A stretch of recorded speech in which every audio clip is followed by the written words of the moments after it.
Welcome back once again to Iron Fang Invasion, Book 6.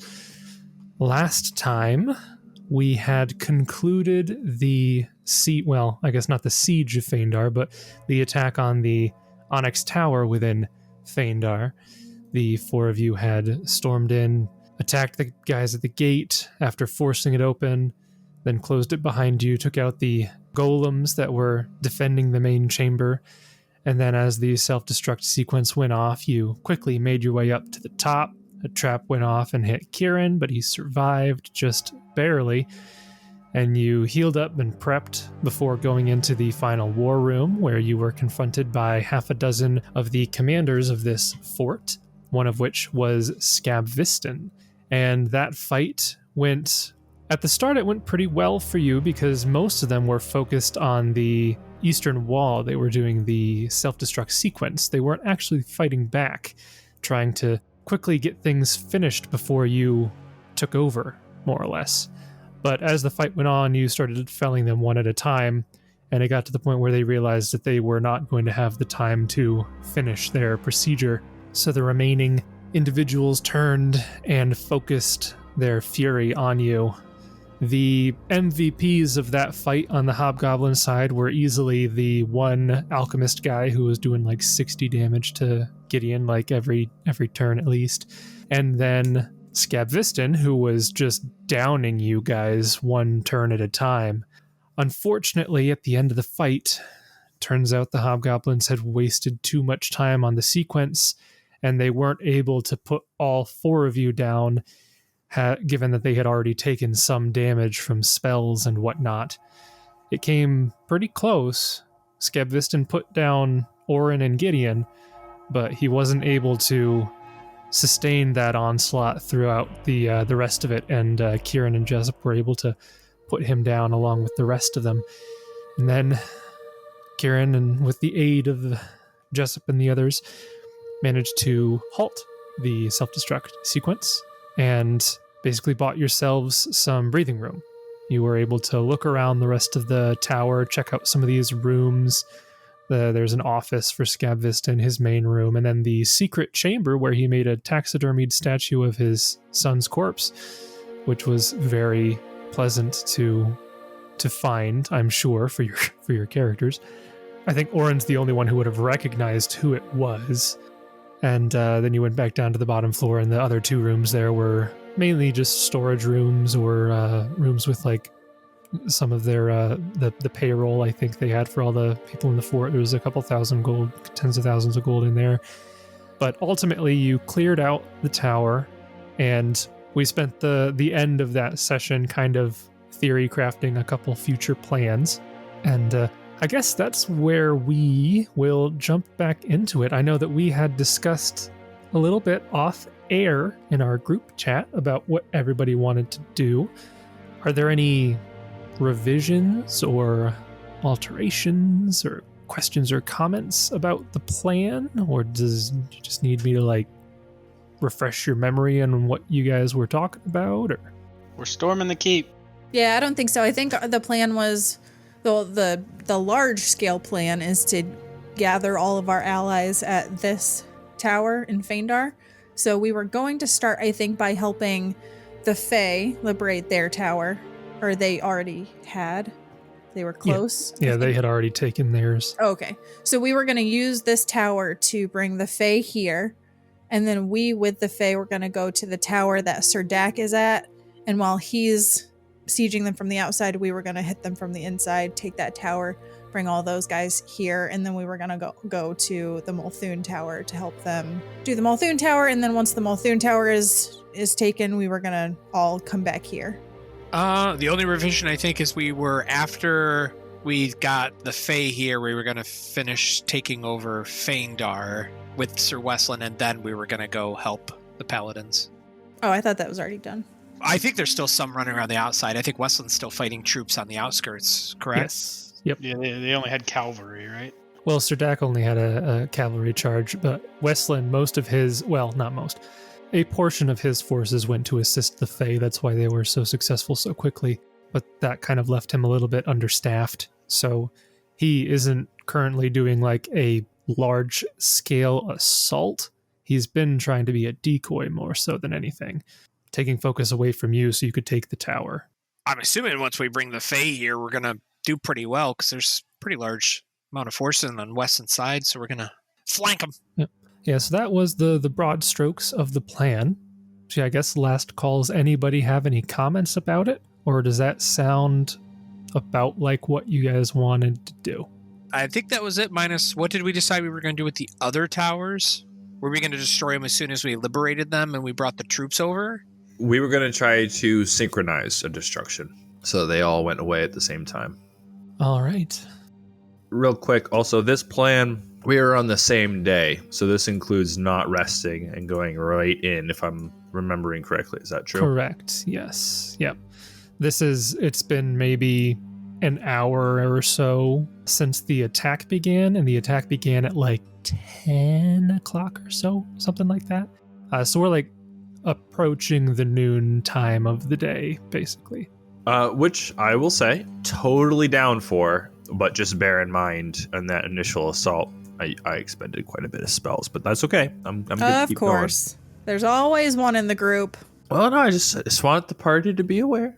We can do whatever we like. I'm fine. Let's do this. I had to use a heal on someone, so that was pretty taxing. You didn't have to do anything. You could have let me stay at 4 hit points. I didn't ask. I appreciate it. Don't get me wrong. So ungrateful, I tell you. I didn't beg for that heal. I actually was hoping it would come from Oran, who didn't actually have one, so it worked out. Okay, I did have a heal. I had to use it earlier on someone else. I'm not blaming anybody. Don't get me wrong. I'm just saying that I thought I'm it was not blaming anybody. I just hate power gamers, and your characters should be stronger. I just wish you would have 4 instances of heal, Oran. I feel like this is going a direction I did not intend. Jessup is going to step in and say, listen, we're good. I have 4 more casts of haste today, so we should succeed. Justin and I had our fight earlier. Now we got to vent to other people. I feel like, I'm just saying, if you had played an oracle, then you would have had lots of castings of heal. So Here she goes. Here she goes. All right. Well, if that is the case, then I will kind of give the overview of what happens at this point. The 4 of you return up to the War Room command center of Phaendar Tower, and using your exceptional spellcraft and use magic device skills, you take the controls of the eastern wall and you open a passage to the Fangwood Tower. And at this point, Cobb has been able to relay the majority of the plan to everyone. Everybody is aware of what's going on. So Gossamer has her army, her small army of satyrs and atomies and pixies and quicklings and shambling mounds and who knows what other fey creatures she has in her assortment there, all at the ready to charge through the stone road and make it to Phaendar. And with your combined forces, you are able to retake the rest of Phaendar with relative ease. The 4 of you, alongside her army, alongside Westland's forces on the outside, basically pincer the remaining defenders of Phaendar, and the hobgoblins, now leaderless in this fort, aren't really able to recover from being caught off guard and mount a proper counterattack of any kind. And so maybe 30 minutes to an hour goes by, and Phaendar is completely under your control. Westland brings his forces through the front gates to meet you when the fight is over, and you are then able to open a new passage to the Nesmian Tower down in the south. And a small group of skilled combatants join you in retaking the tower from within. This would be Gossamer and Westland themselves, and then a few other select warriors. Maybe a dozen or so of you go through at this point, because if you recall, Sordak had managed to wipe out most of the defenders around the tower with his cavalry, but they weren't able to get inside of the tower. So you guys only really have to focus on the tower in that location. And given that it is probably the least defended of all the towers, and there's no like equivalent to Scabviston there or anything, the fight in that tower is significantly easier than the fight that you had in Phaendar. And it takes, again, another 30 minutes or so before that tower falls, and you're able to open the gate and allow Sirdak and his cavalry to charge through the stone road with you back to Phaendar again, allowing you to open the final passage to the Multhune Tower. And at this point, leading a bolstered force of Nirmathi Rangers, Lastwall Paladins, Fangwood Fae, the four of you storm through the Multhune Tower from within, sending the signal to Catra Sabine on the outside, who finally gives the order for her men to attack the tower in earnest. And despite the odds being in your favor, the forces of the Multhune Tower hold out as best they can. It's, apart from Phaendar, the most heavily manned of the towers, since that had at one point been their front line. However, even so, it takes only about 2 hours of battle before you slaughter the rest of the defenders of the Multhune Tower. At this point, it's around, we'll say, 4 o'clock in the evening, the afternoon, I guess. And you think you have a few hours left before you would expect reinforcements to come at the regular interval. But at this point in time, with the Multhune Tower falling and the sum total of all of your forces being able to convene once more at Phaendar on this day, Eridus the 11th of the year 4717 AR, all known Onyx Towers fall to the alliance of Nirmathos, Lastwall, Multhune, and the Fangwood. And at that point, with all 4 towers in your possession, you can quite easily send 1 or 2 people to each tower to begin a self-destruct sequence, time it at a certain time, like 30 minutes to an hour away, whatever time you'd like. You know that the sequence can be triggered at any point within 2 hours after it starts. So you've got a decent amount of room that you can start one, go to the next one, start it, go to the next one, start it, and have all 3 of those other towers fall at roughly the same period of time, which would ultimately leave you at Phaendar with all of your forces, with the Sardonyx shard in your possession, and only one place left to go. What would you like to do at this point? So what time of day is it now? If you're waiting for the towers to fall to have to do the next plans, then you could probably do it and be done by, like, say 5 in the afternoon, and you wouldn't expect any reinforcements to be sent for another hour or 2, judging from the regular schedule that you found earlier. I know we talked offline about it a little bit, not that it necessarily came up, but as characters, because we know of the sending spell, do we know that it's possible that they communicated with the actual the general and stuff? Like, we don't know if that actually happened, but we understand the possibility is there. Yeah, so you wouldn't have any conclusive proof. You'd know that hobgoblins dislike elf magic, but that usually refers to arcane magic, and funnily enough does not include alchemy. So a divine caster can cast Sending. Sending is a decently high-level spell, but the combatants that you've been fighting have been decently high-level. None of the ones you fought in the Phaendar Tower were clerics or divine casters of any kind that you are aware of. It's possible that there was someone capable of casting Sending. You didn't personally encounter anyone like that, but you would know that the Sending spell does exist. You'd know that these towers don't have any function that would let them send a message, so it would have to be something external to the use of these towers. But yeah, I mean, there's plenty of spells that can be cast that do things like that. Well, I don't think we have time to rest if we're expecting that there's the potential for reinforcements, so we probably should get with the leaders of each of these collective armies and kind of hash out what we're planning to do, which I think is to use the shard to go through the gate into wherever these armies are coming from. Kind of hit them at the source. All right. Yep, you could easily get everybody, like Sirdak, Wesleyan, Gossamer, and Catra would be the ones present.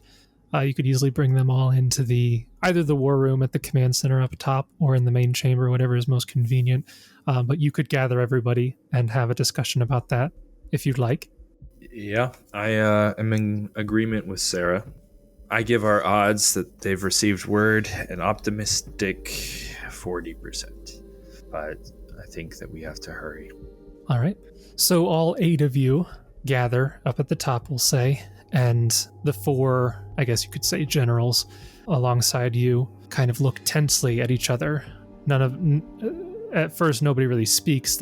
Everybody is aware that, as Dr. Strange would say, you're in the end game now. And what would the 4 of you like to say? Well, whatever we decide, we must do it quickly. I would prefer to enter the realm before they do the shift change, so we have not much time. I agree with Jessup. I think a lot of our success has come from us blitzing, and we have to press the advance. Feels good to finally be taking the fight to them. I admit it does, Oran. Ketra Sabine would be the first to speak amongst the 4. Are you thinking that we would simply charge in with our full force, or are you thinking that we would send a smaller force to scout out the area and make sure that they haven't set up some sort of contingency plan? As far as I'm understanding it, they are well aware that we are in possession of this sardonic shard, whether or not they know we have taken their towers yet. No, I think honestly we need to send a small group in to scout out a small strike force, which I think is going to be the 4 of us. We will have sending spells, sending scrolls that we can keep in touch with you, I think, but I don't know that we necessarily want to go charging in with our forces, just in case there's something we missed here, and if they still have the ability to strike us from this plane, we've got to have some sort of defensive force here. Kieran's right. A miscalculation or small mistake could have catastrophic effects if we brought everyone. If they are at all ready for us, I don't want to commit that many.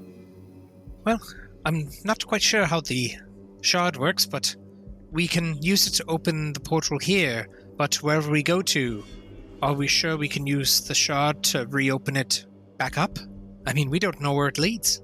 That's another good point, Jessup, is we can't take all of us there just in case we don't have a way to get back. Well, I'm more just saying, what if we all leave as our strike team of the 4, and then we end up not being able to get anyone else? We can handle it. You know, your optimism, I believe, is misplaced, my friend. And I'm usually a glass half full kind of... There's nothing we can't do through the power of friendship. That was the halfling speaking in you. Oh, that's not right. Weston would speak and be like, well, I guess the question is exactly how it works. I'm not too familiar with all these artifacts, but is it something that... I don't know if this would be wise or not, you tell me, but maybe you can open the portal and go through but leave the shard behind? And that it would be in our possession still? I mean, then you'd be trapped over there if anything bad happened, I suppose. I don't know. Maybe taking it with you would be wiser than leaving it behind, I'm not sure. Well, Jessup will turn to Gossamer. Do you think that perhaps some of your Fae, the more elusive ones, would be willing to go through just briefly to see what is on the other side? And maybe we'll reopen the portal in 5 or 10 minutes for them to come back, kind of provide us at least some intel, and then maybe that can give us a direction to proceed. Gossamer would think for a little bit, and then she'd say, I suppose some of us could perhaps go through some of the smaller ones. Gideon will look to Serdak. During that time, we could also consider divine aid. We could commune, I think. Surely, they have given us this day. Perhaps Iomade or Milani has information or something that could help if you wanted to do that. He would nod in agreement. So he'd be like, well, I'm not capable of doing that myself, unfortunately. My martial prowess has been my focus, but I think it's a good idea. Is that what Honduras get? They drop Smite Evil so they can get Commune? No, it's just a thing they get. So, Jessup would... I know, Kieran, that you were speaking of going first, but what do you think about having some Fae go in before us just to give us some more, I guess, clairvoyance in the situation? I honestly, I still feel it would be better if we go in, but I'll defer to the rest of you. I personally think that we need to hit them hard and fast, and we need to go now. And I would rather be on that team going and doing that. As far as leaving the shard here, if there's a way to open this and leave the shard here, that would be preferable to me, because then it would stay in our hands. Whereas if it goes with us and something happens to us, then it's back in the enemy's hands. However, I am not quite sure how this works. So if we were to take it, if we open this portal and have to take it with us, then so be it. That's the other thing, is if we send Faye in first, if they have to take the shard with them, then we don't have the shard with us. Well, that's why I was thinking that we could open the portal, we retain the shard, they go through the portal, scout for 10 minutes or so, then we reopen the portal from our side with the shard in hand, they come back hopefully through to then provide us some intel. Why wouldn't that work with us, though? Well, I guess worst case, what if we go through and we can't get back? Not to say that Gossamer's troops are expendable, but I guess that's kind of what I'm saying. Jessup is 100% sacrificing the Fae. I think I rescind my statement. I won't be sending any of my troops through. Right? Go yourself. We've helped you enough. No! We helped Gendu and you owe me much! Shut up. Shut up. Jessup went so sideways in this conversation. Listen, this is why you guys tell me to plan. I plan, then you tell me my ideas are bad, so then I don't plan. You're like, Jessup, you're too quiet. I don't know what you want from me. Yeah, I'm kind of with Kieran on this one. I don't think we should send someone in our place. I think we got to step up and be the scouts. You are the stealthiest of the bunch, I really Captain am. Sabine says. You don't know me. You don't know what my stealth check is. Mine's definitely not -8.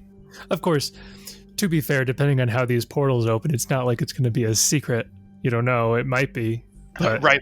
Portal opens and nothing comes through. They're definitely going to not be suspicious. Like, That's the other thing, is like, what if they can tell when the portals are open? So we send the Fae in, we're like, oh, we'll open this up in 10 minutes. We open it up in 10 minutes and the entire Iron Fang Legion is standing there. it's just the general, all of her like lieutenants is just Right. the end game people from like, you fight them individually and it'd be hard, but they just all come through at once.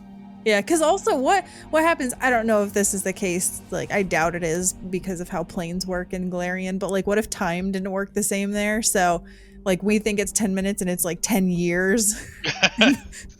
They have like 1 million troops on the other side. You get to this other place. It turns out that the Iron Fang Legion has all died of old age like centuries ago. right. Turns out that like through the line of successors from Azersi, they now have like a super peaceful leader who's like, hey, we've been waiting for you to open this back up. We want to establish trade. Our saviors have arrived. Yeah, right. What a twist that would be. Oh The my saviors goodness. have arrived. We've been stuck here. Although, like, on the flip side, can you imagine if the 4 of us go in and we defeat Azersi and we go to come out and like 100 years have passed on this side and it's like, well, their Welcome to family's gone. Starfinder. Right. Oh my goodness. We step out into a spaceship and we're like, what? What? I'm a space dwarf. All right, so it sounds like we've got 2 plans that are pretty similar. Well, one plan, but it's 2 differences there. Sending someone to scout out first, just to make sure that there's nothing too crazy on the other side that they have prepped, in case they have something prepped. The only difference of opinion is whether to send some of the Fae through or whether to go yourselves. I'm going to just say that the only reason I suggested them not to be sacrifices to Jessup's cause, but it's just the fact that we all suck at scouting and stealth. Except for perhaps Kieran, but that requires spells. So then we split the party and Kieran will go with the Fae. I think we call that a compromise. Yes. I don't like it, but I'll agree to it. Kieran really doesn't like it, but he also will defer to the higher powers. Gideon, any input? No, while you guys all have been talking, I am prepping my questions. Oh, great. Gideon hasn't been paying attention this entire time. Lovely. He's just huddled in a corner with like a cup of tea and his notepad.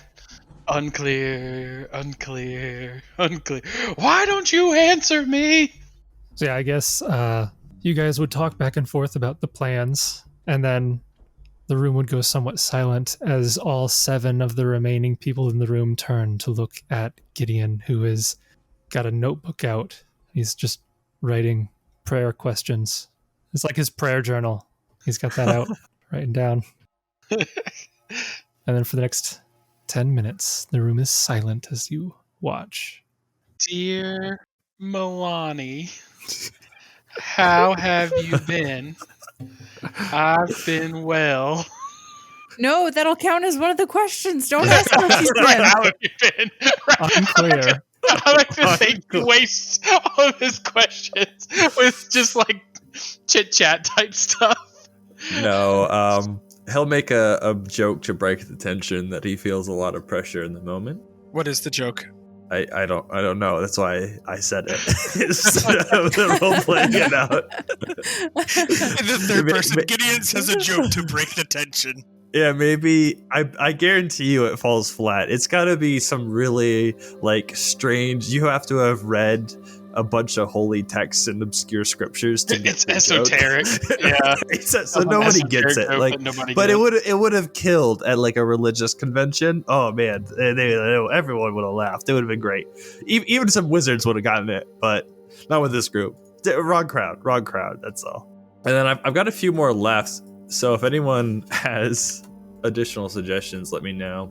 I made a decision, which was to ask ChatGPT to write me a joke that a paladin in Pathfinder would say to break the tension.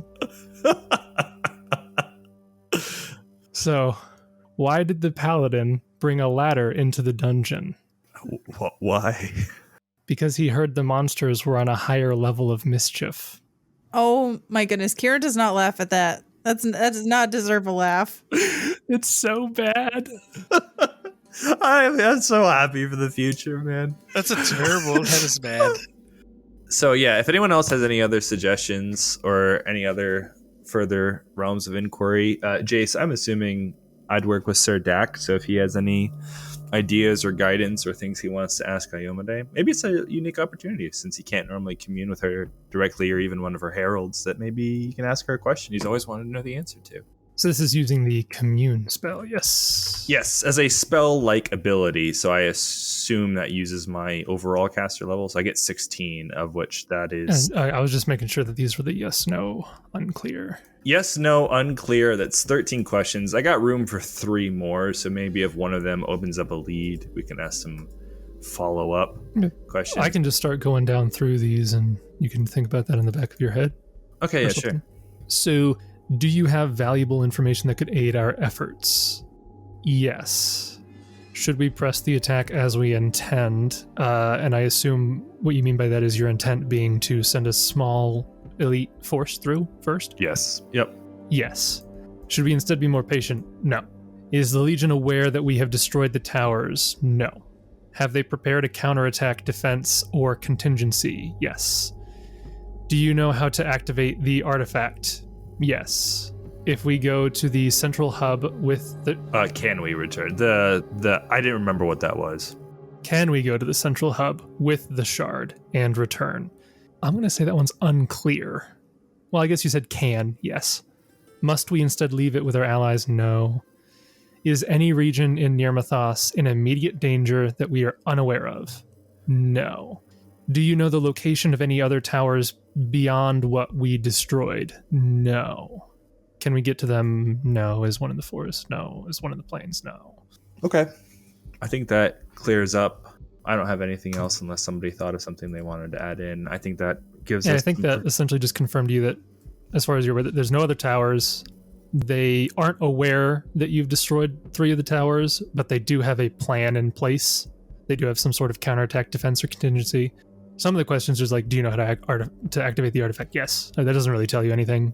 It just that, yes, she did. She can. She knows. Yeah. It means that if I, in the future, am more witty, I can maybe go through a yes/no tomorrow. Do you do this? Do you do that? Do you do this? What about this? Well, you're not waiting until tomorrow to... Yeah, I know. Was there any other important questions there that you would have learned new information? You know that you can leave the shard behind, or you can take it with you, and you can come back with it. We also know that nowhere else in Nirmathos is an immediate danger, so there's not a fire to put out yet. Okay, I'm pretty happy with that. I think that lays out. I guess we could ask a clarifying if we wanted, if she thinks that we should send one person ahead to scout it out, or if the 4 of us should go in. I guess that could be 2 questions. Okay. you want to lock those in, or are you just Yeah. suggesting? Yeah, no, I'll lock those in.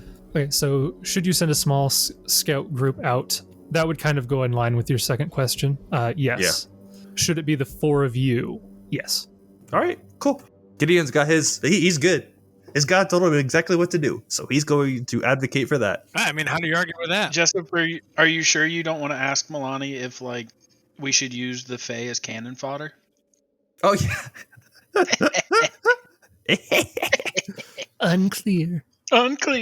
Coming from the guy who's like, I'm the shield for Nirmathos, you guys go before me. Go before me. Well, he's not the shield for the Fangwood. Yeah, that's different. They're an independent region which exists kind of almost like a landlocked city-state. All right. So with those being the answers to your questions, are there any final comments that your characters have? He'll just close out the prayer, thanking Milani, Ayomade, Shaylin, and all of them for their guidance and for their time, and pray a prayer of protection to watch over the 4 of them as they go forth. Send us a boon. Oh yeah, he'll ask for a boon. If you'd be so kind as to provide us a boon, would love that. Cast Miracle, would love it. She's like, I'll give you a boon at 17th level. Okay. Okay. That's fair. Do fair. one more thing for me, and then you get a boon. All right. And then you get a boon. All right. So I guess with that being said, is everyone on the same page with next steps? I guess Jessup's in agreement. I suppose can't argue with the gods. I mean, you can. It's fun. I honestly just don't want to hear another Gideon joke, so let's just get it over with. All right. So everyone in the room leaves, goes down the steps, comes back around to this main chamber. It's the chamber where you had fought the obsidian golems. And everybody is kind of standing here in front of this wall, and I'll kind of re-describe this room for you. You've got the 4 glittering columns of glassy black stone that kind of support the ceiling 30 feet overhead. And then at the south side of this chamber, there is an elaborate arch of black stone that enshrines a completely featureless wall.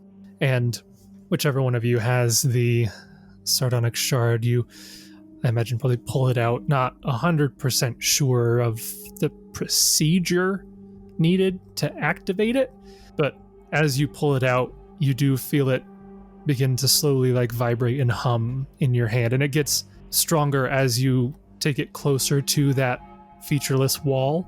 And if you continue forward and you actually lightly tap it against the wall itself, the stone begins to groan and grind itself into a slow spiral. And after 1 minute of these bits of stone just crushing into each other and slowly backing out into what would have been the other side, the outside of the tower, but the space here is distorted and it just keeps going back and back and back. Eventually, after a minute of this, there is a red illuminated stone road that leads into darkness beyond. You do not know how long it will stay open. What would you like to do? Kieran's gonna walk to his brother really quickly, give him a Molthuni salute, and then head into the gate. He returns the salute. Gideon will exchange pleasantries with Sardak and tell him I was glad to see him again, and hopefully they reunite again after victory. And if not, to send his best to the Knights of Ozum. No longer quite a member, but always proud of the time he served. He'll shake your hand and he'll say, I'll be waiting for your signal to charge ahead. Gods be with you, Sardak. Oran will shake his hammer in the sky and shout a prayer to Torog. It's go time. Let's crush some hobgoblins. I wasn't going to say anything, but now I feel obligated. Just turns to Westlin. I'm not good at goodbyes, so I'll see you later. That is 100% Jessup style. That's very good. Very good. He says, I'll be waiting. And with that, the 4 of you step into the stone road. I guess, are you leaving the shard with your allies, or are you taking it with you? There's advantages to both, but as far as we know, if we have it with us, we can still get back. If we die, they get it, though. Presumably, yes. But the only thing is, what if we get into the thick of it and there's just no way we can get back? Without the shard, yeah. I say take it. That's my vote. We're gambling on us, after all. Yeah, I mean, we haven't lost it before or anything. Pointed look. I suggest that we keep it. Just maybe some of us shouldn't be the ones holding it. I advocate we take it with us. Jessup, I think you are right. Well, I don't hear any no votes of objections. dissent. Yeah, no objection. Yep. And to be fair, I think the only one in your party who had a chance of noticing that thievery was maybe Gideon, because he has a good perception. But Obstic's sleight of hand is insane. Schrodinger's perception. We didn't roll, so I don't know. Maybe I could have caught him. Oh, I didn't have you guys roll because Oran couldn't have beaten Obstic, even if Obstic rolled a natural 1 and he rolled a natural 20. I think I had a chance, slim albeit, but I bet you I had a chance. A chance, yeah. It would have still been a tough roll because his stat block is kind of. They build him for one purpose. So steal the shard and get out. Yeah. Anyways, so before I describe what happens next, I wanted to ask each of you a question. Oh no! I love it when he does this. It makes me really anxious. Just out of curiosity, guys, what is your biggest fear of dying? It's a fun question. So, what do you think your characters expect on the other side? Like, do you expect to walk into a chamber filled with hobgoblins? The exterior of a fortress? Do you expect to see some, like, what are you expecting? Are you expecting this to be someplace on the material plane, maybe another planet somewhere, or are you expecting this to be another plane or a demi-plane? Do your characters have any expectations? So I think Oran thinks that it's probably a pocket plane of some kind, like it's its own little pocket of existence. And he 100% thinks that there's going to be a room full of hobgoblins waiting on the other side. Probably not like the leadership of the Iron Fang Legion, but like he thinks we're going into like where a mustering point would be for the hobgoblins. Okay.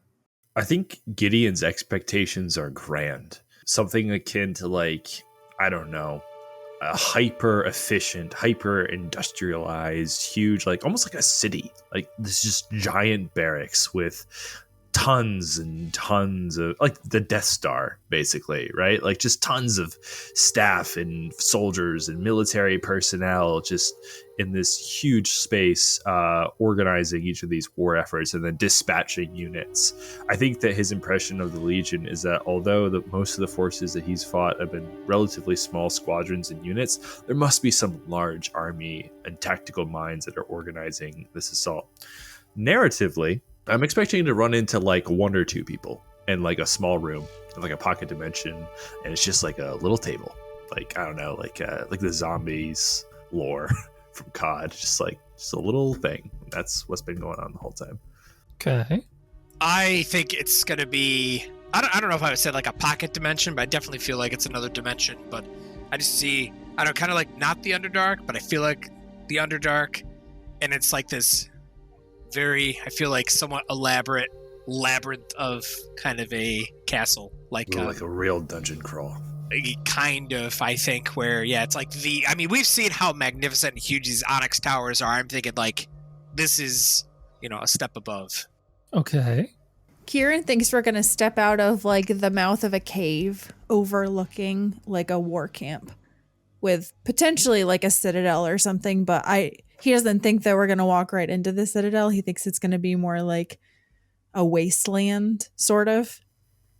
And he does think it's going to be on a different plane of existence.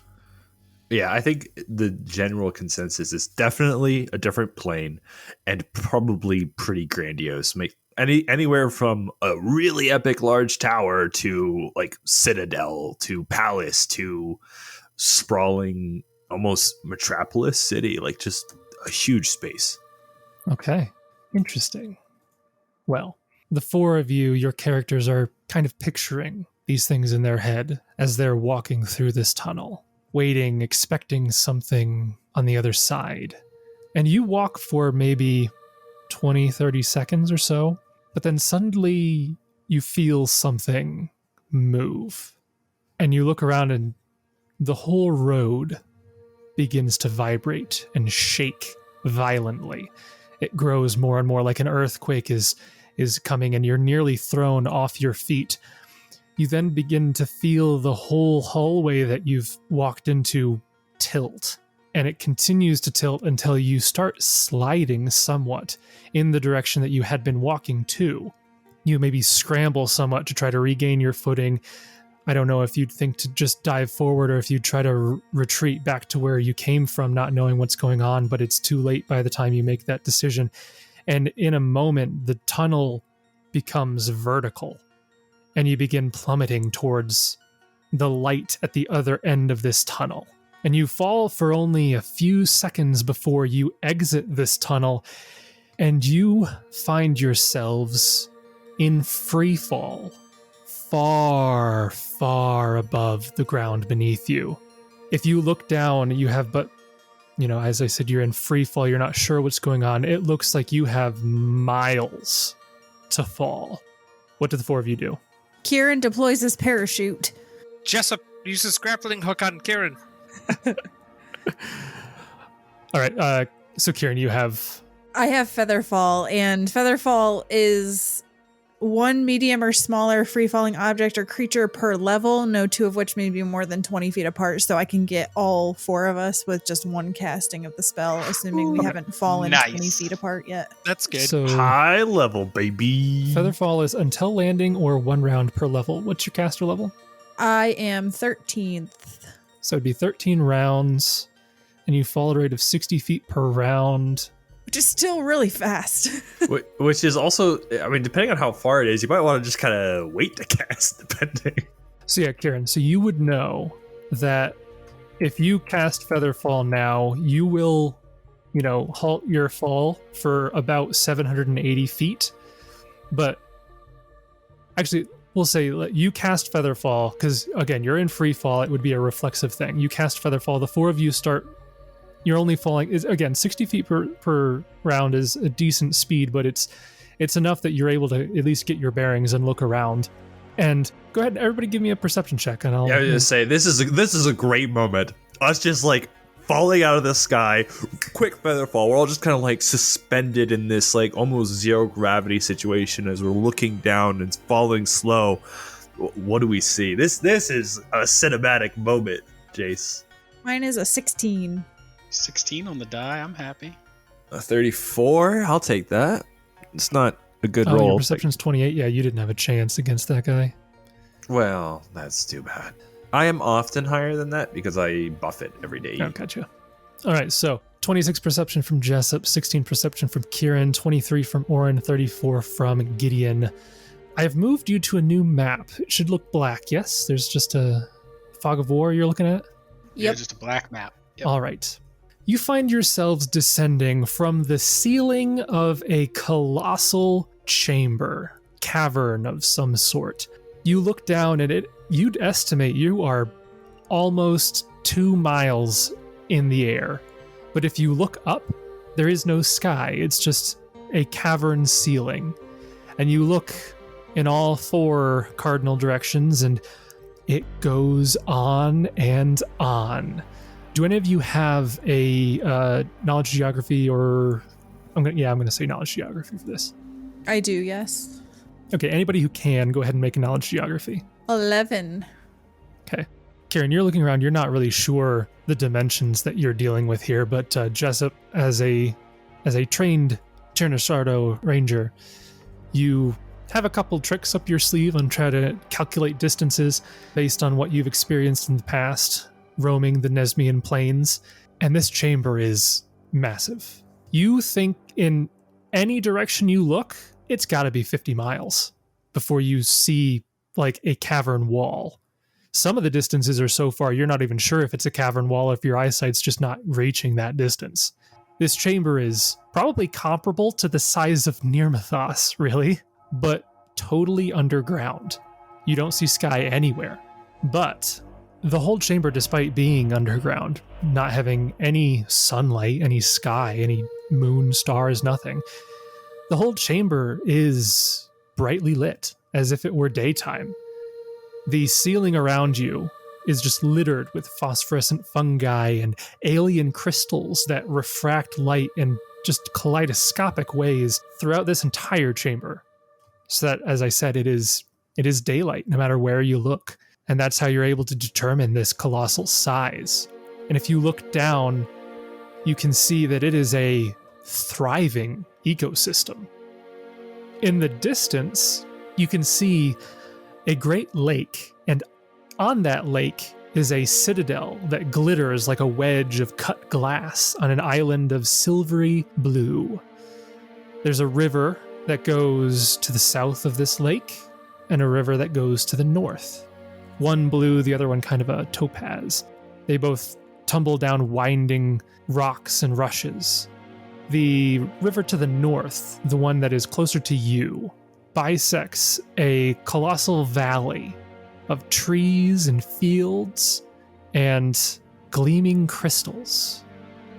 Mountains loom here and there, seeming to support the ceiling overhead, which, as I said, ripples with practically an ocean of light. It's actually quite soothing to look at, these colors glittering back and forth. You see, as you look down at the ground, it's maybe a little bit too far away, but as your fall continues, the Featherfall spell ends, you continue plummeting down to the ground. Eventually, when you get closer, Kieran would be able to cast it again to make sure that there's no sort of lethal fall, maybe a couple 100 feet up from the ground.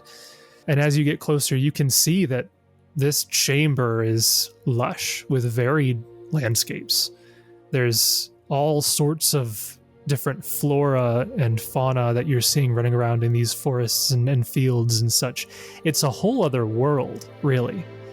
And eventually, you land on a rocky outcropping. You'd estimate several dozens of miles downstream of the citadel that you saw in the distance. And Jessup and Gideon, with your perception checks, you were able to notice maybe 1 or 2 miles downstream from where you are, there appeared to be a sort of dock, like a structure. Whereas everything else in here, other than the citadel that you saw in that distance, that big fortress, other than that, everything that you've seen around you has been natural. Various different landscapes, but pristine and untouched.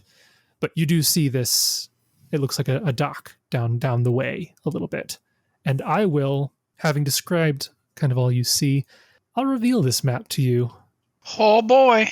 You find yourselves in the vault of the Onyx Citadel.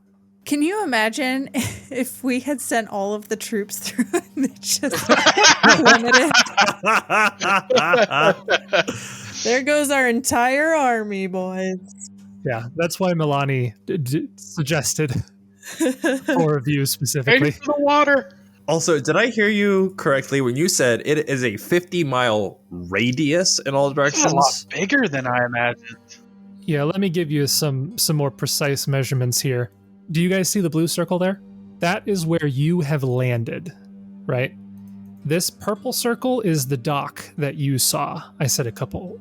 The map would indicate that it is far more than a couple miles, but we'll just say for the sake of, because that's what it is in the book. And then this green circle is the fortress that you saw on the lake in the distance. So those are the 3 points of interest that you have at the moment. If you were to take the center of that circle you're in and measure, to the one corner, it's about 135 miles.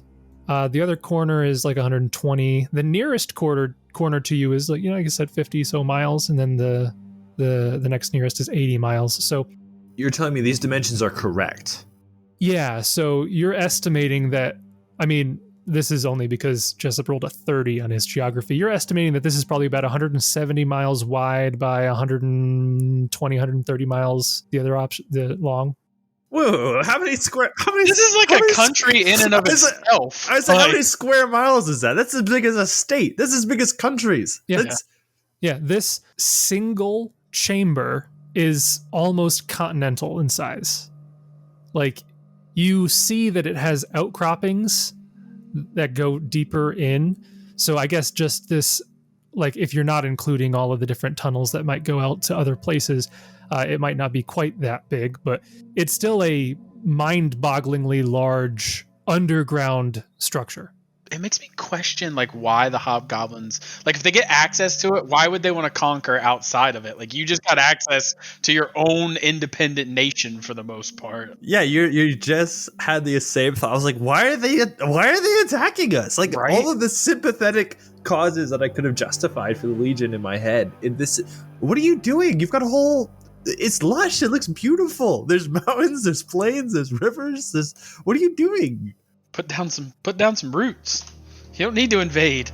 So yeah, you guys find yourselves standing in this lush chamber underground, taking in just what's just happened. Again, you fell 2 miles. It's 2 miles up from where you were, so you fell pretty far as well. What did the four of you do now that you've touched ground? Oh, well, I was kind of right. Those mountains. It was a horrible way to travel. Terrible. I wonder if that was part of the defenses that they had for intruders. Because I can't imagine that their soldiers go through this every time they go in and out of the towers. This is magnificent, though. It's a bit unnerving not to have a sky, but the rest of it feels like we're just back in Nirmathos. I wonder if this is what happens to all troops that come in, or perhaps maybe does each tower teleport you to a different area of this landscape? It's very likely. Are we on the ground, Jace? Yep, you have touched ground. Go ahead and roll me a spellcraft check. We're having a conversation as we fall. Kieran, Yeah, look at this floor over here. It emanates magic. Let me help you figure what it is. So yeah, Gideon and Oran, you guys are just thinking to yourselves, like, this is the worst way to travel ever. Like, how has the Iron Fang Legion been doing this? I want to look around our immediate surroundings. If there was like a relay or like some magical shard or something, like why do we fall here of all places? This space is huge, you know? All right, so Oran aids with a 10, Gideon does not with a nat 1, Jessup does with a 25, and I rolled a 24, so that brings it to a 28. So Kieran, with a little bit of help there, you surmise that this was not the regular way that travel works. You think that the tunnel was forcibly closed after you entered it. And you think that probably what happened is the portal opened to the place that it normally does, probably connects to wherever the hobgoblins have their fortress, probably the fortress you saw in the distance. And they probably saw that the portal opened, realized that nobody on the material plane has the ability to open it this direction other than you, and forcibly closed it to prevent you from entering. But since you had already entered, you basically got shunted out and landed where you have here. We still, it seems, may have the element of surprise. I mean, maybe there could be 8 of us instead of 4. They don't know. Yes, I suppose I don't know if they'd have any indication of how many had come through the tunnel or not, but it's a bit unnerving knowing that they know that we're here, although I guess we should have expected as much. Perhaps. Of course, they don't perhaps know if we survived. It's quite a fall. Oh, I'm sure they expected that we survived. They've seen what we're capable of, so I think they know we're still out here. Yes, I'm not sure. Jason, there's flora here, and is it like magic flora? Like, was it created, or does it actually look like real organic material life? Everything here looks natural. Everything looks like it's real stone, real plants. Some of the plants are kinds that you've never really seen before. But yeah, it all looks real. It's not an illusion. It's not...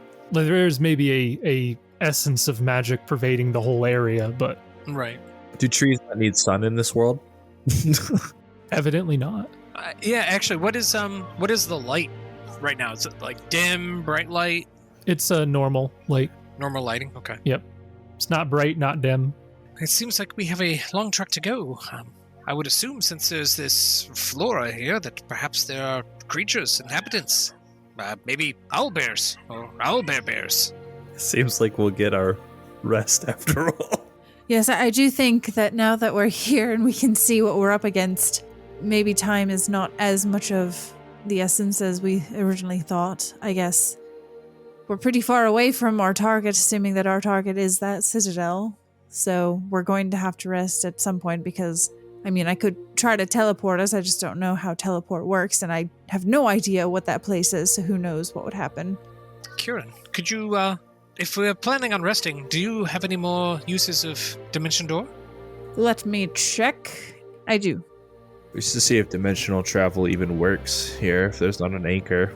Yeah, I was just curious to see if you could just teleport, even if it's, right over there, just to see and make sure that it's still feasible. Yep, so I can do that. I can try to dimension door, maybe like, I don't know, 50 feet away, 100 feet away. Okay. As you guys are, discussing testing out this dimensional travel to make sure that it works in this place, Gideon, you hear something in the distance, miles away. It's like a loud hum, and that starts going on, and you hear it. And Kieran, you cast Dimension Door, and you go like 50 feet, and you don't seem to have any issues. You end up where you want to be, and you don't notice any abnormalities with the spell. Shortly thereafter, Gideon, you're kind of turning in the direction that you heard that noise.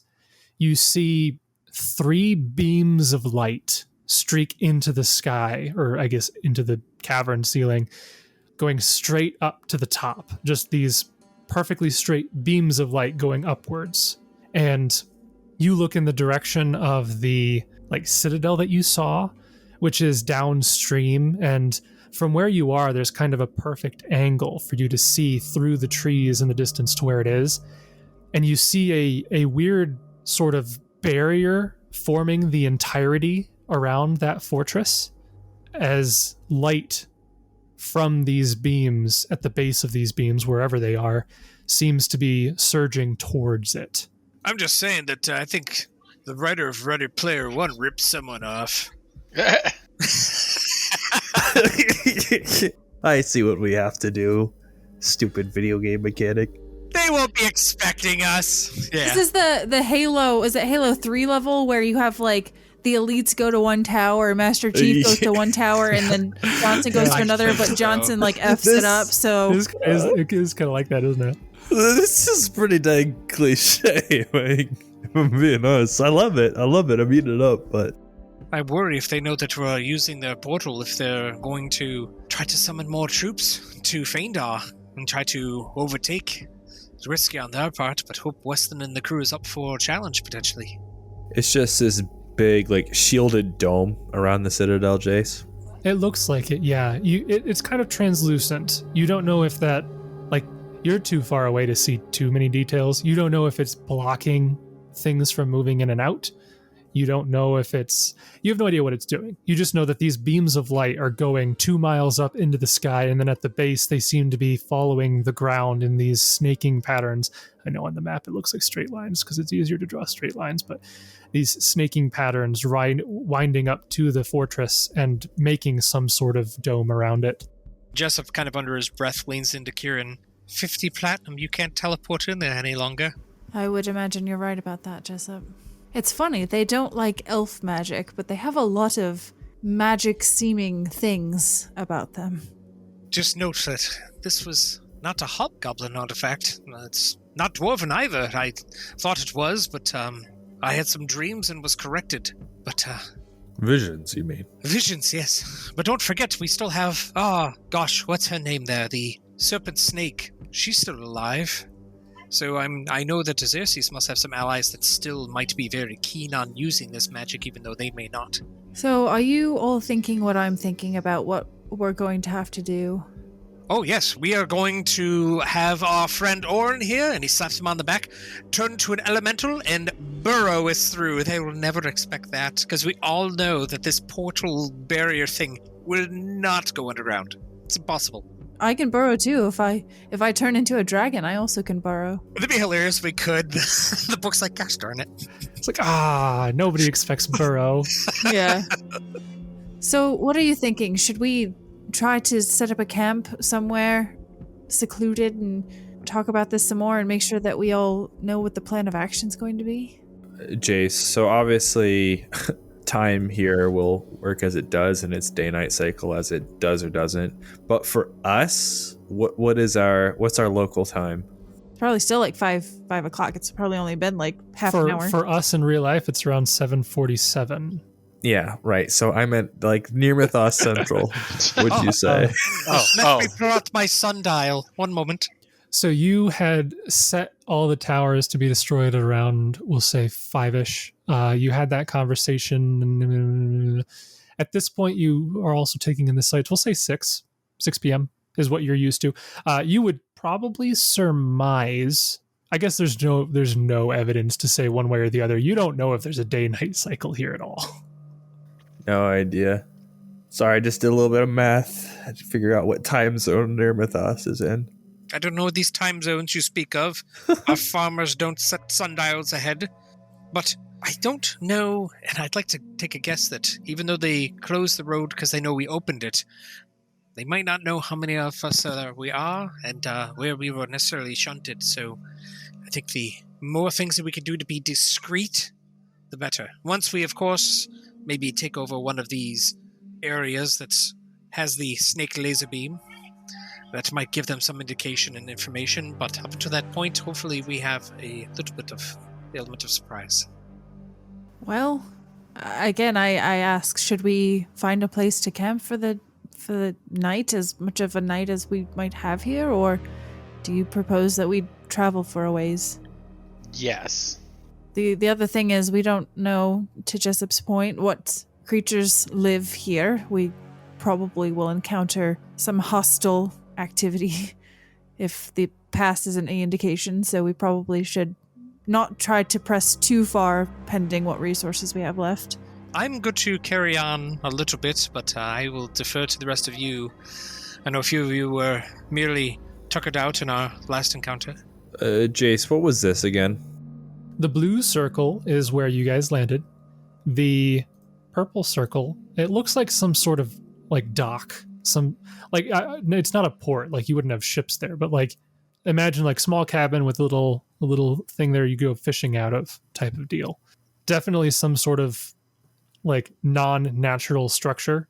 Of course, we would have no context to see that anymore, given that it's 15 miles away. Well, so that one, like, I kind of dropped that circle where it is. The book says it's 2 miles down the river, so I guess you'd be closer to like here-ish, but... Okay, got you. Like, I just plopped you there so you could see the different circles, but you're not far from it. Do we see anyone? Not at the moment. I say we at least investigate that, and then from there we can decide whether to call it a night or camp there or camp a bit further upstream. That sounds like a plan. I like that plan. Cool. Just do like a little bit of reconnaissance before we go camping. I wish we had some Fae to do that for us. I'll continue walking. Jessup pulls a Fae out of his bag. He's like, I brought this with me, and throws it. Did you kidnap Wendell? Shh. He still owes us 2 favors. Right? He's got like Wendell tied up. The thing about that, though, is I don't know how we're going to get out of here. So if we had sent the Fae in, and if they had closed the tunnel, how would they have gotten back? Well, who knows? They very well could shut the portal off, and maybe we can't even access it anymore. I mean, we have the Sardonic's key, so perhaps we hold a little bit of power over them, but I guess we won't know. Maybe we won't get back. Oh, we should have grabbed a tuning fork tied to the material plane. Oh no, why didn't we do that? Yes, you guys are planning on taking a stroll, just a leisurely evening walk before bedtime? Yep. Yes. Okay.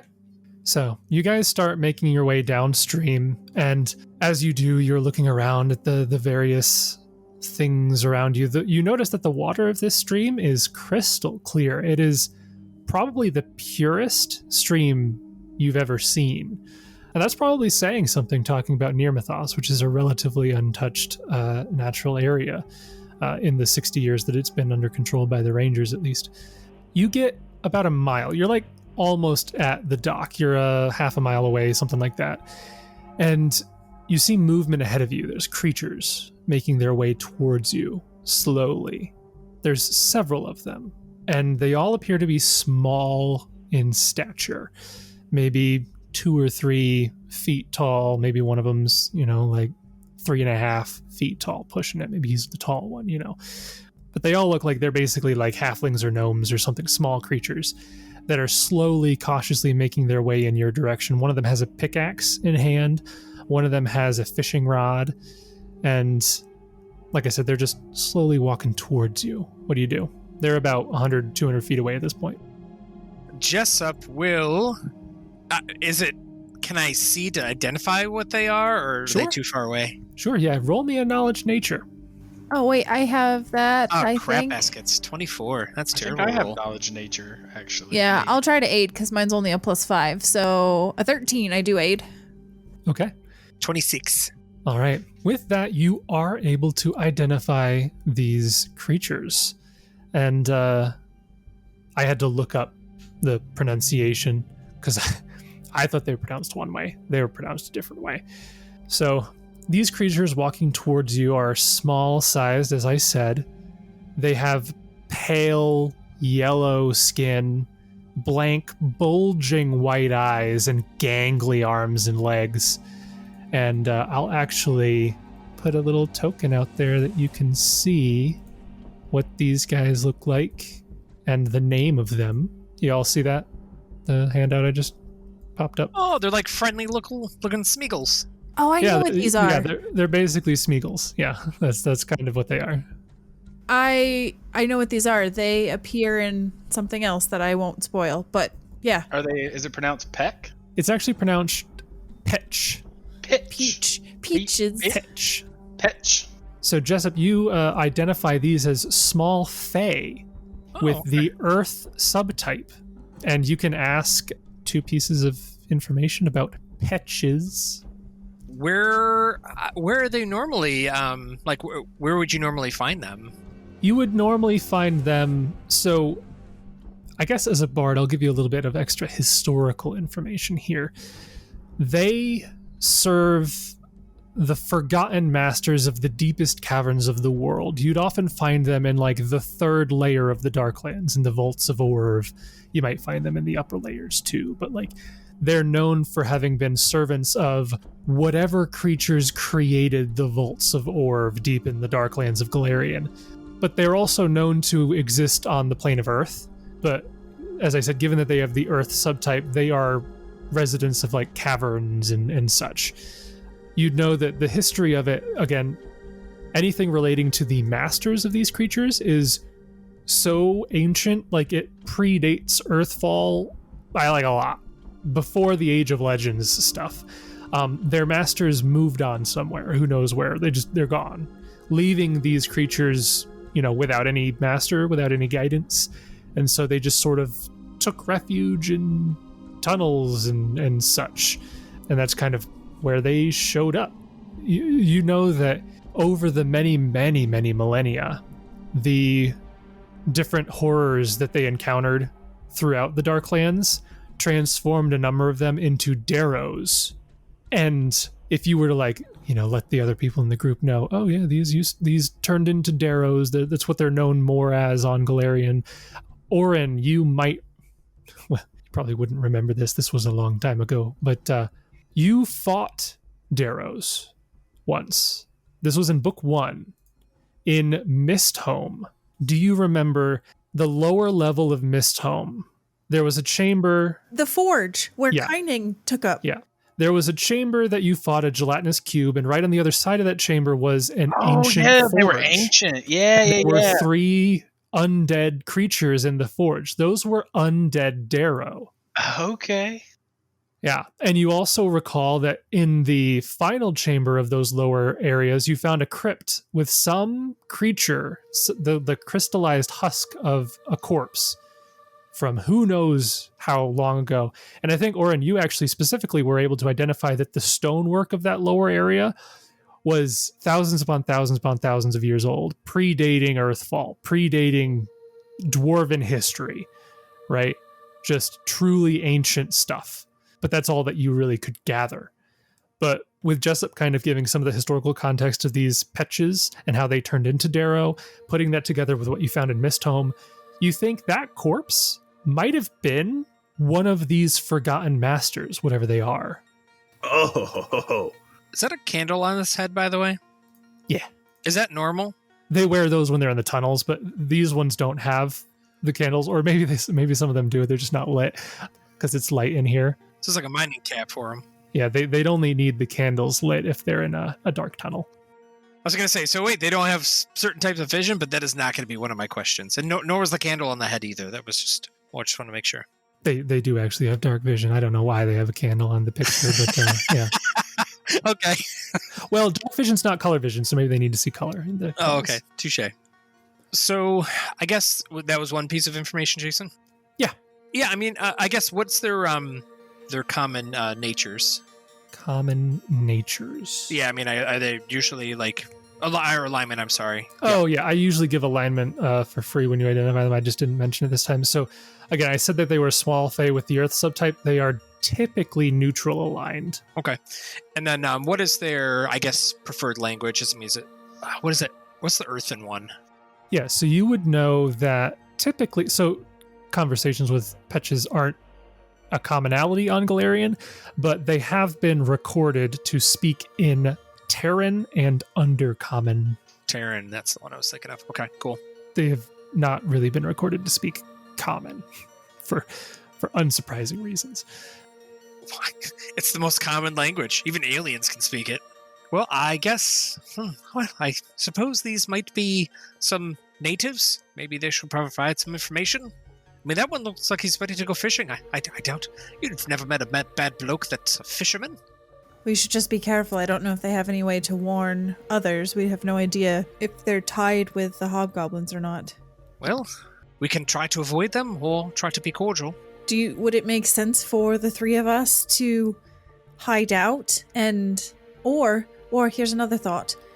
Jessup, you are now a drow, so you are one of the dark elves from the underground, and Oran, you're a dwarf. You're both affiliated with the earth. Maybe Gideon and I should take cover, and you two can go speak with them and see if you, being who you are, might have better bearing on getting information. Just for clarification and context, like they are like 200 feet away, so like they have seen you as well. Oh, crap. No. That, and I don't know what this drow thing you speak of is. I am just a very dark-complected elf. Well, then I guess my thing would hold, and I would say maybe Oran and Jessup can walk up to meet them, and Gideon and I will hang back. I mean, I could allow one of you to speak along, if it wouldn't be a problem. I'm not so much worried about speaking. I'm more worried about just appearing as a threat. Well, I mean, just keep your shirt and your abs to yourself, and we'll be fine. All right, Oran, let's go. Okie dokie. Okie dokie. Let's go talk to the patch. Are you, as we're walking, I guess, are you a little apprehensive wanting to speak with them? Oh, no. I mean, well, I faced something that looked kind of similar to these guys a long time ago, and They look cheerful. And how many days are we able to brush up on our Terran? well, this is fair. I don't get to use it too often, so that's a fair point. Yes. The only time I'm usually able to speak Terran is when I am conversing with your summons, and just like in combat, that is worthless. So, let's go. All right.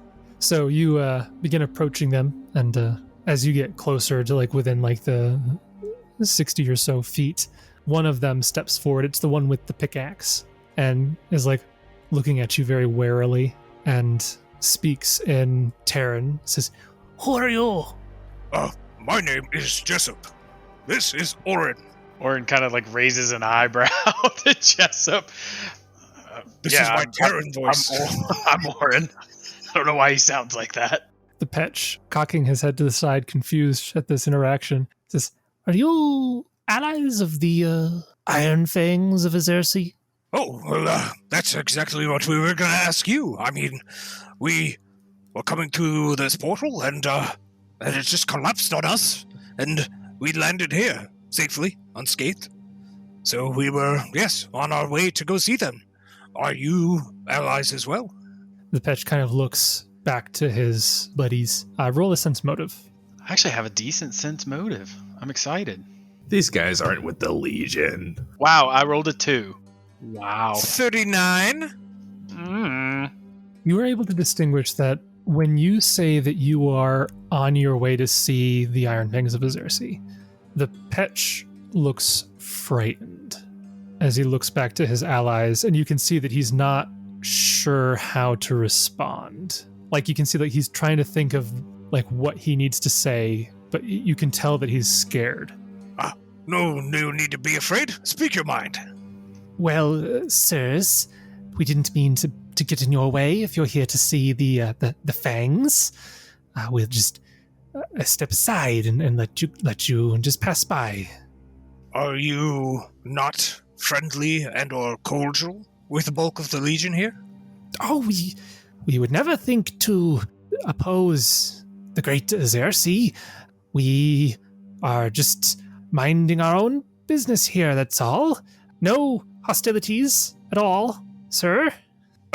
Is it right to assume that you dwelled here before the Legion came a few years ago? Yes, we've dwelled here for many generations. Now, if you could help us with an endeavor that we are trying to take care of, we would greatly appreciate it, and I'm sure it would help you as well. Well, if you're here to see the fangs, they are down the river. We wouldn't want to get in your way. You can't miss it. And he points in the direction. He says, I'm sure you don't need us at all. You'll be fine, sirs, with all due respect. Jessup kind of gives the one a little bit of a glance. You've been more than helpful. May I have a moment of your time alone? Come hither. You can see that he's now extra frightened. He holds his pickaxe with both hands now. It's kind of shaking a little bit. He says, all right, then. He turns to the others. He says, I'll be right back, hopefully. And he'll follow you a few steps away. As he does, Jessup will kind of sit down Indian sitting style, hands on his knees, just kind of looking at him. May I confide something in you that you will keep between us? Kind of a secret. Yes, I would never spill a secret of the great fangs. I like you. We're gonna get along. He kind of leans in, hands up to whisper. I wouldn't say we're exactly allies of the Legion. If they see us, it probably would not go well. We're somewhat intruders here. Would you care to be, I don't know, liberated? Have the Fang and the Legion kind of gone? And you just to go around as you were before they appeared? You can tell as you say all this, he goes from being scared to being confused because he was led to believe one thing, and he's not sure if this is a test. Go ahead and roll me a diplomacy check to see how convincing you can be, like with your mannerisms and such, to set him at ease. 30? 30? Okay. You see that he kind of looks you over, and he says, well, I've never seen someone like yourself or the others with the Legion as they go around, so I suppose it makes sense if you're intruders here. Yes, me and my family and everyone at Stoneholm would greatly appreciate if the Fangs were to leave. You know, you remind me a lot of someone. Goes by the name of Merrill. He was a little fae that we had up in a forest. Wendell. Shh! You over there! I'm trying to whisper! Keep your nose out of my story! Kieran had cast a message at you and was like, his name was Wendell. Also, this one's name was Merrill. It's a different one. You didn't meet Kieran. Yes, no, but the other two. Anywho, and he was in dire need as well. It wasn't necessarily the Legion per se, but we helped him and became great friends. Even though he was tiny and meek, he proved a valuable ally. I see that in you. I think perhaps your vision could use some help there. I am just a stonecutter. I don't think I can help you. Well, you can provide me some information, couldn't you? Oh, yes, I suppose I could do that. I just made it sound like it was a much more lofty thing. Oh, no. We don't need you to fight. We're very bad at that ourselves, so don't worry. Oh, that's not as reassuring as I had hoped. Oh, we're so alive. He points, Jessup points to the wavy lines. What's that? Oh, the nexuses. Yes. It looks like they've been activated. I don't really know what they do, but I'm sure Sabrinar would know. Is this someone who is as cordial as you, or are they part of the Fang? Oh, yes. No. He's at Stoneholm. He's basically the chief, the closest thing to a chief that we have now. He's the oldest. I don't know what I can do to get you to trust me and my comrades, but it would be very beneficial if you were to take us to your chieftain so we could gather information. I will just sell it to you straight. We are here because the Iron Fang Legion is using the Citadel to erect Onyx Towers in my homeland and trying to slaughter everyone. So we have fought long and hard to get here, and we're somewhat lost and didn't really know what to expect. So the plan is just kind of evolving as we go. Oh, that sounds very, very interesting. Sure, I'd be happy to take you to Stoneholm. You're certainly not acting like the Legion normally does. So I certainly seems like you're not one of them. You don't act like one of them. So I'm sure Sabrinar would be able to tell for sure what's going on, and maybe he could give you more information than I could. Well, we appreciate that. As I said, this is my friend, Oran, over there. The tall, slender one with sleek abs is Kieran, and the other one wearing all metal. He eats hobgoblins that are alive. His name is Gideon. If he gives you a wink, he's thinking about eating a hobgoblin. Oh, Best to avoid my one. goodness. Yes. Quick question. Once you do the things you need with the Legion, you're not thinking of staying, are you? Well, not if we can get out. I sure hope not. Okay, good. Yeah, especially the one who's eating stuff. Oh, yeah, let me tell you, something else. All right, then, yeah, I suppose that'll work just fine then. Okay. Okay, well, are you going there right now, or? Yeah, I suppose so, yeah. Okay, well. We weren't going to, but this seems pretty important. It would be, yes, so I appreciate it. Well, let me go gather my allies and we can venture onward. Sorry, did you tell me your name? I didn't know. Okay. Did you want me to? Okay. My name is Sard. Sard. Yeah. Very good name. What's yours? Jessup. All right. It sounds better in a different language. In Terran, it's too raspy. So Jessup will go and collect his allies. Okay. Yay. Yep. Sard goes back and talks to his buddies as well. And then he goes over and looks and says, "It's been a while I spoke Terran. It's kind of strains on the vocal cords. Anyway, Kieran, we are, and Gideon, we are going to see their chieftain, and they are going to hopefully provide us some information. It sounds like they might know some things about these beams of light and maybe what we can do." And Jessup looks at Gideon, and Gideon, these folk are a little wary about those wearing all armored mail, so anything you could do to express friendliness to them would go a long way. So a lot of smiling and nodding, because they find you slightly intimidating. I'll keep that in mind. I'll be sure to do that. And he smiles. And then we leave. Behind his helmet, so you still can't see it. No, he flips his visor up. So they're less intimidated. It's a very, very creepy smile. Yes, he puts his visor up, and he's got this harrowing grin, like really unsettling. I think I'm gonna look right at him with a real big smile and give an exaggerated wink. Oh yeah.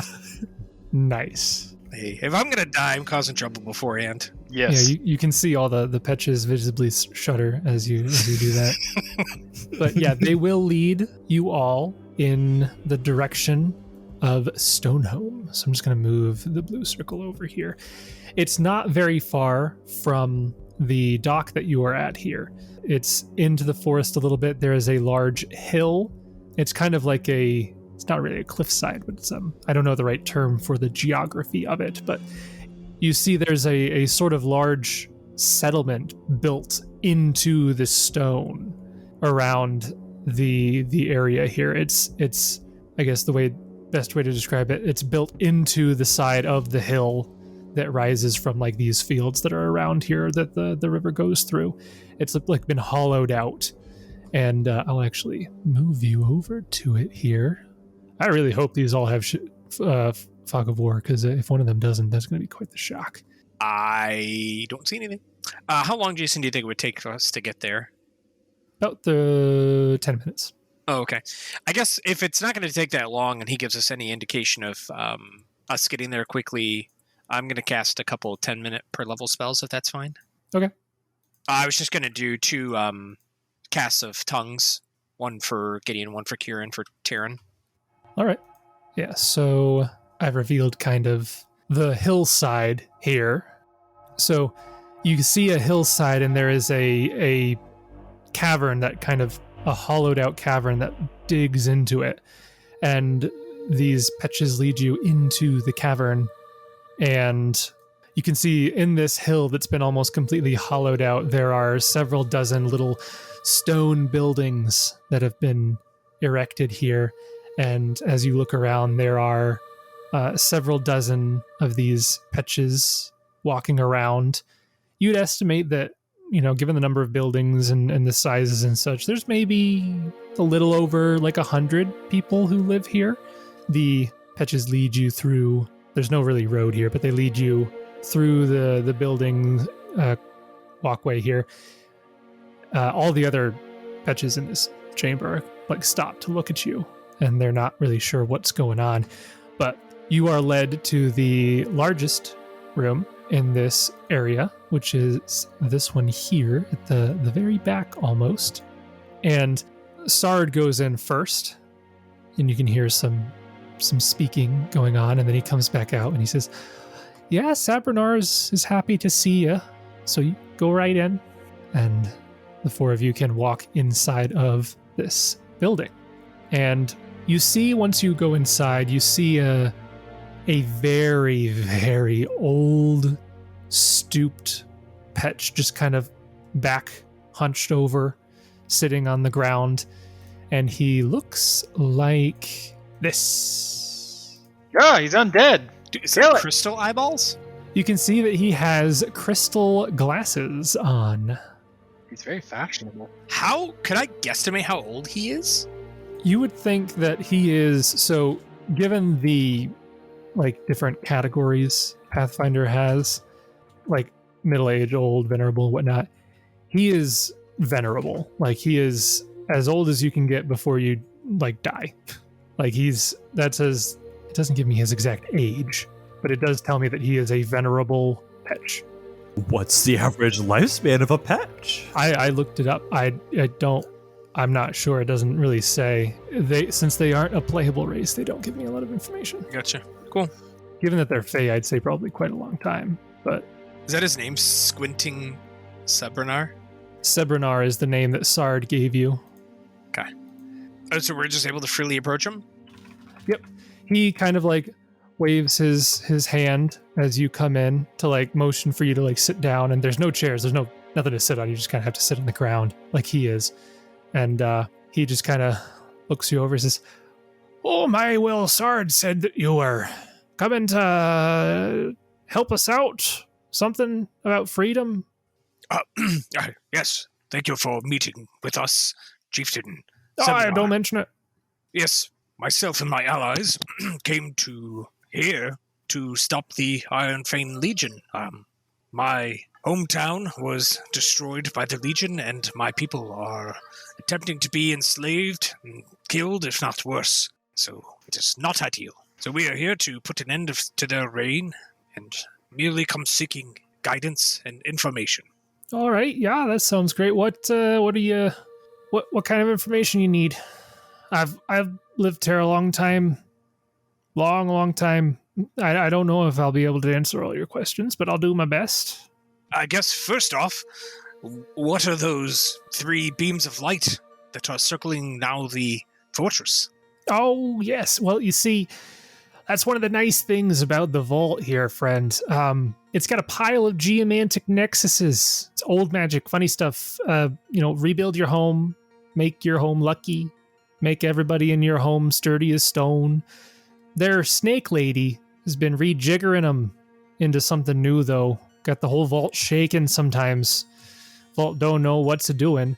That's probably her activating the three of them there, doing who knows what. What was her name again? Oh, I don't know her name. Sorry, not you. Oh, sorry. Kieran, keeper of knowledge. Hold up. That's her, the Naga. Did it start with an N? Nope, it's Xanathura.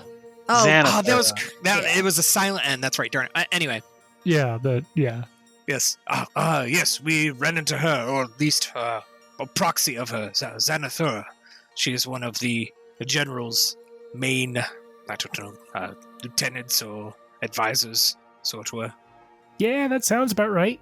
Well, how do we deactivate these crystal things? Oh, frankly, your guess is as good as mine, to be honest. We're not sure. Those things were set up by the old masters. That's way beyond us.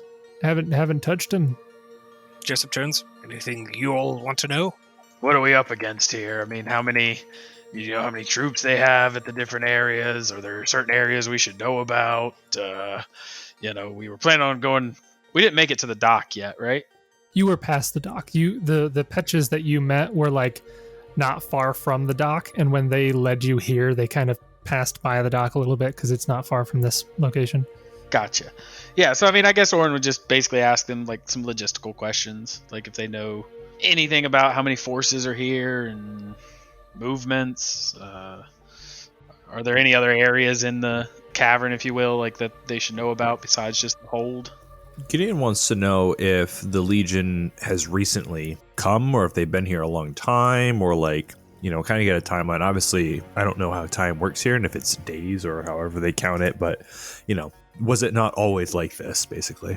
Okay. So I guess in regards to that question asking about the Legion and whatnot, he'd respond, be like, oh, yeah, you mean the Iron Fangs of Xerxes? Yeah. Vile creatures, them. They came pouring out through the stone road 2 years back, something like that. Must have cut down 100 of my kinfolk before the old masters stepped in to stop them. Laid a lot of them out, but that Xerxes stepped in, all spinning blades and swearing. Didn't figure you could kill an old master, but darned if she didn't do it 3 times over. Only Ziguch escaped. The Fangs have been holed up in the Citadel ever since. Make some trips off the island for ore and gems to fuss with the nexuses, but mostly keep to themselves up there. There's probably a couple thousand of them camped out right by the bridge leading into the Citadel. We don't really go over there too much. Jace, have we've met Xerxes or we know of Xerxes already? Is that name familiar to us? You've seen letters that had her name on it, yeah. You know that General Xerxes is the leader of the Iron Fang Legion. You've never met her. But yeah, according to what he's saying, they showed up about 2 years ago, which makes sense because it was roughly 2 years ago that she stole the Onyx Key from the dwarves. And it seems like they went through a whole conquest to take this place over, by the sounds of it at least. You said one of your old masters was killed? Oh yeah, the old masters. You know about them? No. Enlighten me. Oh yeah, well, you see, so the old masters, if they're not gods, they're close enough to gods to share trousers. So the old masters made places all over, testing out magic back before it was magic. Then they'd move on. Born right here in the plane of Earth, though, and smart enough to make us Betches do the heavy lifting at least. That's, which is plenty smart for me. Most of them moved on long before I was born, though. Left the 4 in charge, but wow, guess now they're down to 1. You're asking about Ziguch. Well, see, Ziguch, Master Ziguch, the 7th facet, long may his name be known, he lives in the hole now. When the old masters left, they stored a bunch of their things under the hill in the hole. It's why we built here. Good location, very auspicious. When Ziguch escaped, it came here to find items the old masters left behind. He used to pop out every now and then to tell us what to do, but I don't reckon it was quite right the last time, and I ain't seen it for weeks now. The hole? Yeah, right down backyard. There's a hole in the wall you can go through, and it goes into the old facility that the old masters took control of. That's where Ziguch was, and he'd come out of there every now and then, like I said, tell us what to do. But He's been holed up there for a while. He's probably still in there. Nobody's mentioned seeing him leave. And we don't really go in there. We've never been allowed in there. So you're subject then to these masters? Yeah, although, like I said, it's just the one now. Do you serve him willingly? Oh yeah, I mean, what are we gonna do about it? You know, like they ain't been too bad to us. Like I said, they built the place. They let us stay here. You know, they just make us do the work, and then you know they leave us alone for the most part. So they've been better than the Iron Fangs at least. They didn't go around slaughtering a bunch of kinfolk when they were going around. I like the trail off. Okay. Also, I love this guy. This may be my favorite character. He's up there with Groger and was it Herge? Yeah. I straight up lost it when you said close enough to share trousers. That line, oh my god. Dude, did you write that ahead of time or come up with that now? Like what? That is like beautiful. Close enough to share trousers. I knew I wanted him to be a cross between, like you kind of have mentioned it, like Canadian and then like a, what is it, Midwestern or something. Yeah, real Midwest. I feel like for some reason I thought that they were going to be gruff, so I thought, hey, maybe I'll just throw a different type of dialect in there. And now I feel like I'm the typical American doing an absolutely atrocious British accent with my terrible Terran. Right? Now I'm just keeping it up. Close. If they're not exactly gods, they're close enough to share trousers. Literally, I had to almost mute because you were still going. I almost spit brookie all over my keyboard. But well done, Jason. Yeah, so you got a little bit of idea of where you are there. So, like, I think Oran wants to go talk to the master guy. Yeah, he seems like the one to know what's up. If he's willing to talk. Oh yeah, you're free to go in there. Like I said, we've never been allowed in. So I don't know how old, Zagooch the Seven Facet, long may his name be known. I don't know how he would necessarily take to it. He might be fine. Like you're not a Petch, so technically you haven't been said to not go in. Like I said, he weren't quite right last time he came out. He not sure what was going on with him. Just seemed different. We didn't ask too many questions. We don't ask the old masters too many questions. So I don't know what was going on. He might have just been distracted, having a bad day. But yeah, you're free to go in there if you want. It's not like I can stop you. Jessup turns to the others and Common would... I sure hope they didn't manipulate his mind like they have fairly recently. The darn Legion. Well, even though it technically wasn't the Legion. He was contracted by the Legion, so sort of. As you're having the conversation, you hear like a little bit of a commotion outside. Wow, we'll go to that. You go up and Savinor's like, oh, sorry the youngins here, they get a bit finicky when we got guests. Mainly because we don't get guests.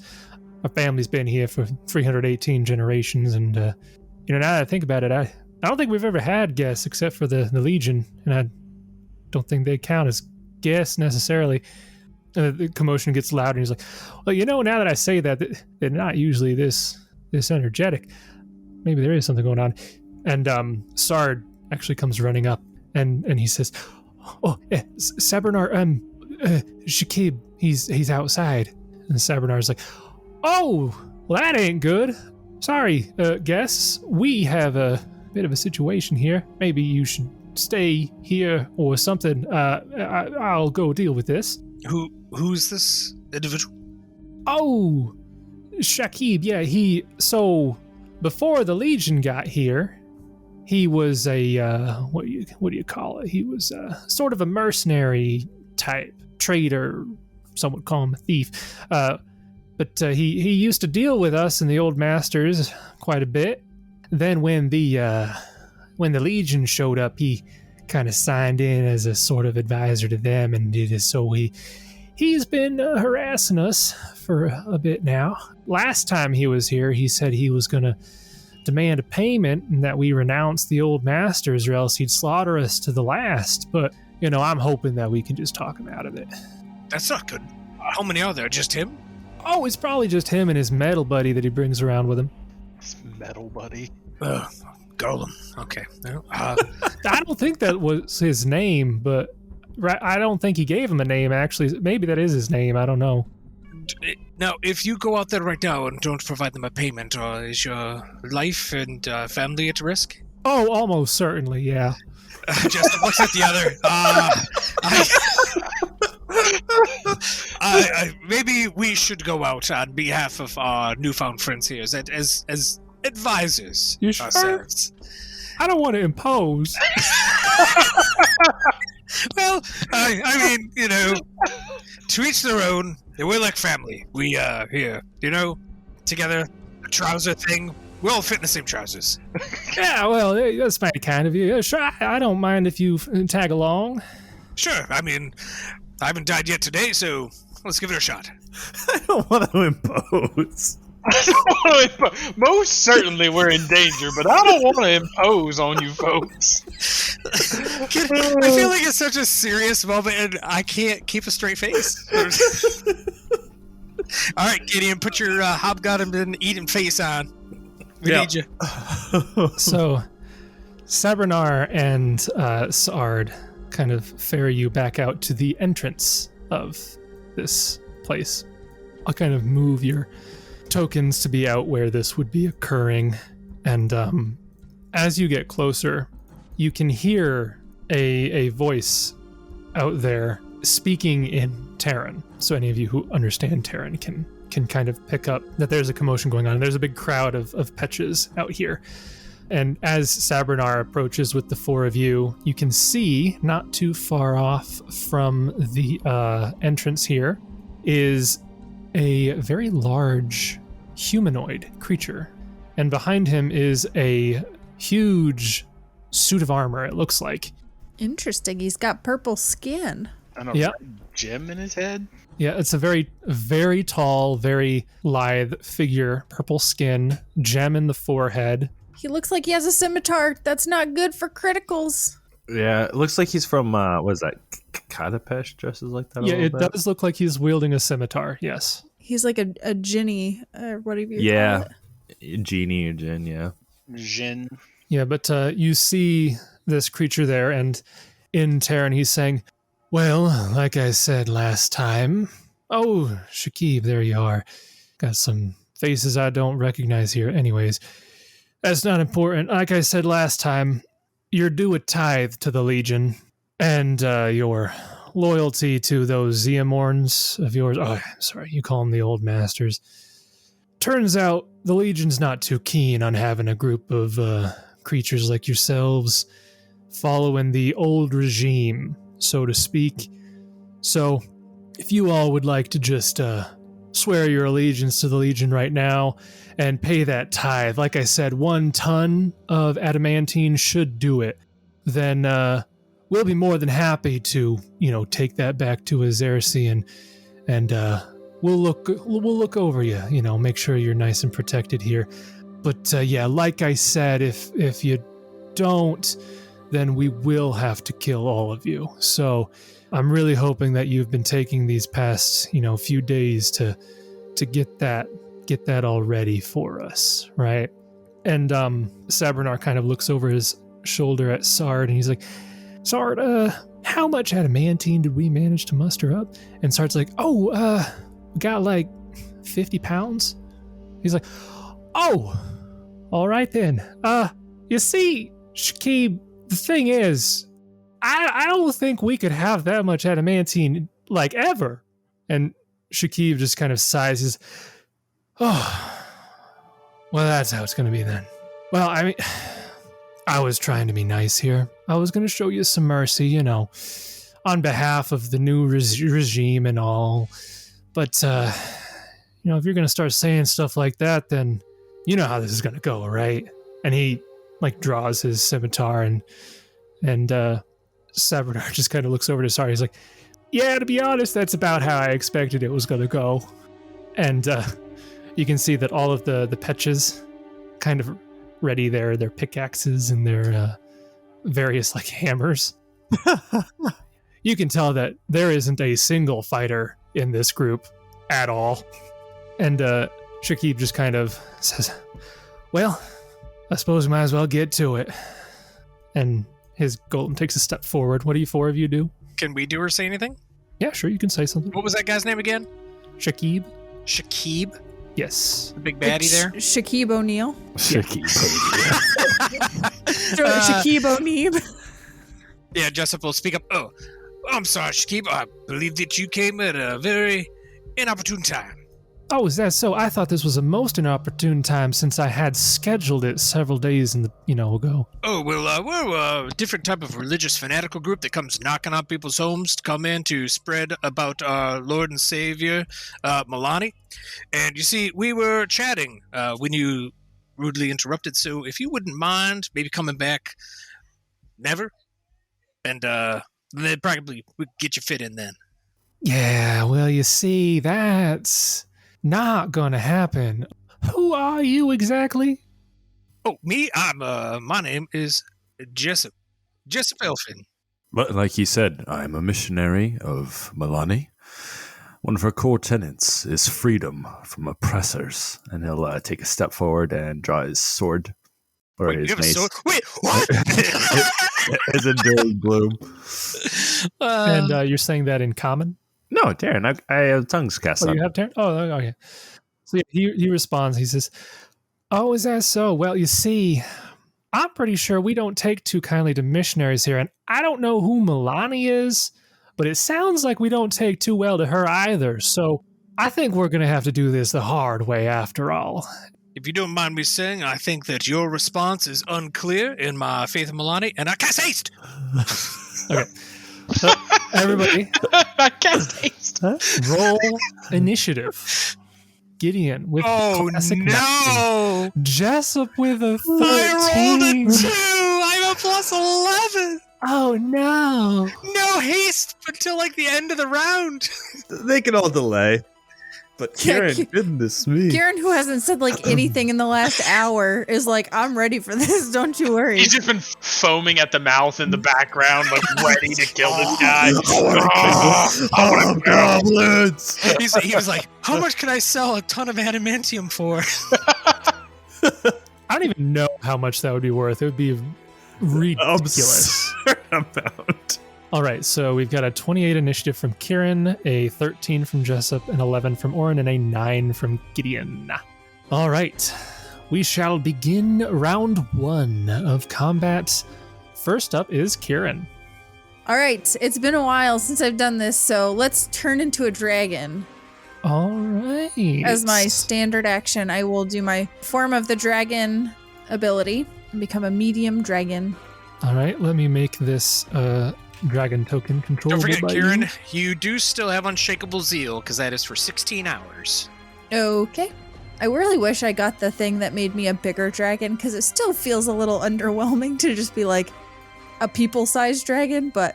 You want to be like at least four square. At least the size same dragon. size as these guys. I mean, come on. Yeah. Although I'm sure I'm imposing to the Petches. Yeah. The Patches at this point have kind of run back away, seeing that this is now a bigger brawl than they thought, and that there's a dragon in the mix.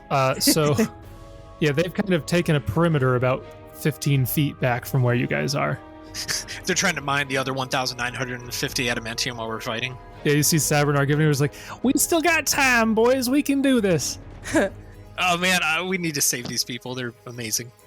And then I am going to cast a quickened mirror image Okay. with my last level 6 slot of Okay. the day. So, standard action Dragonify, and then swift action Mirror Image.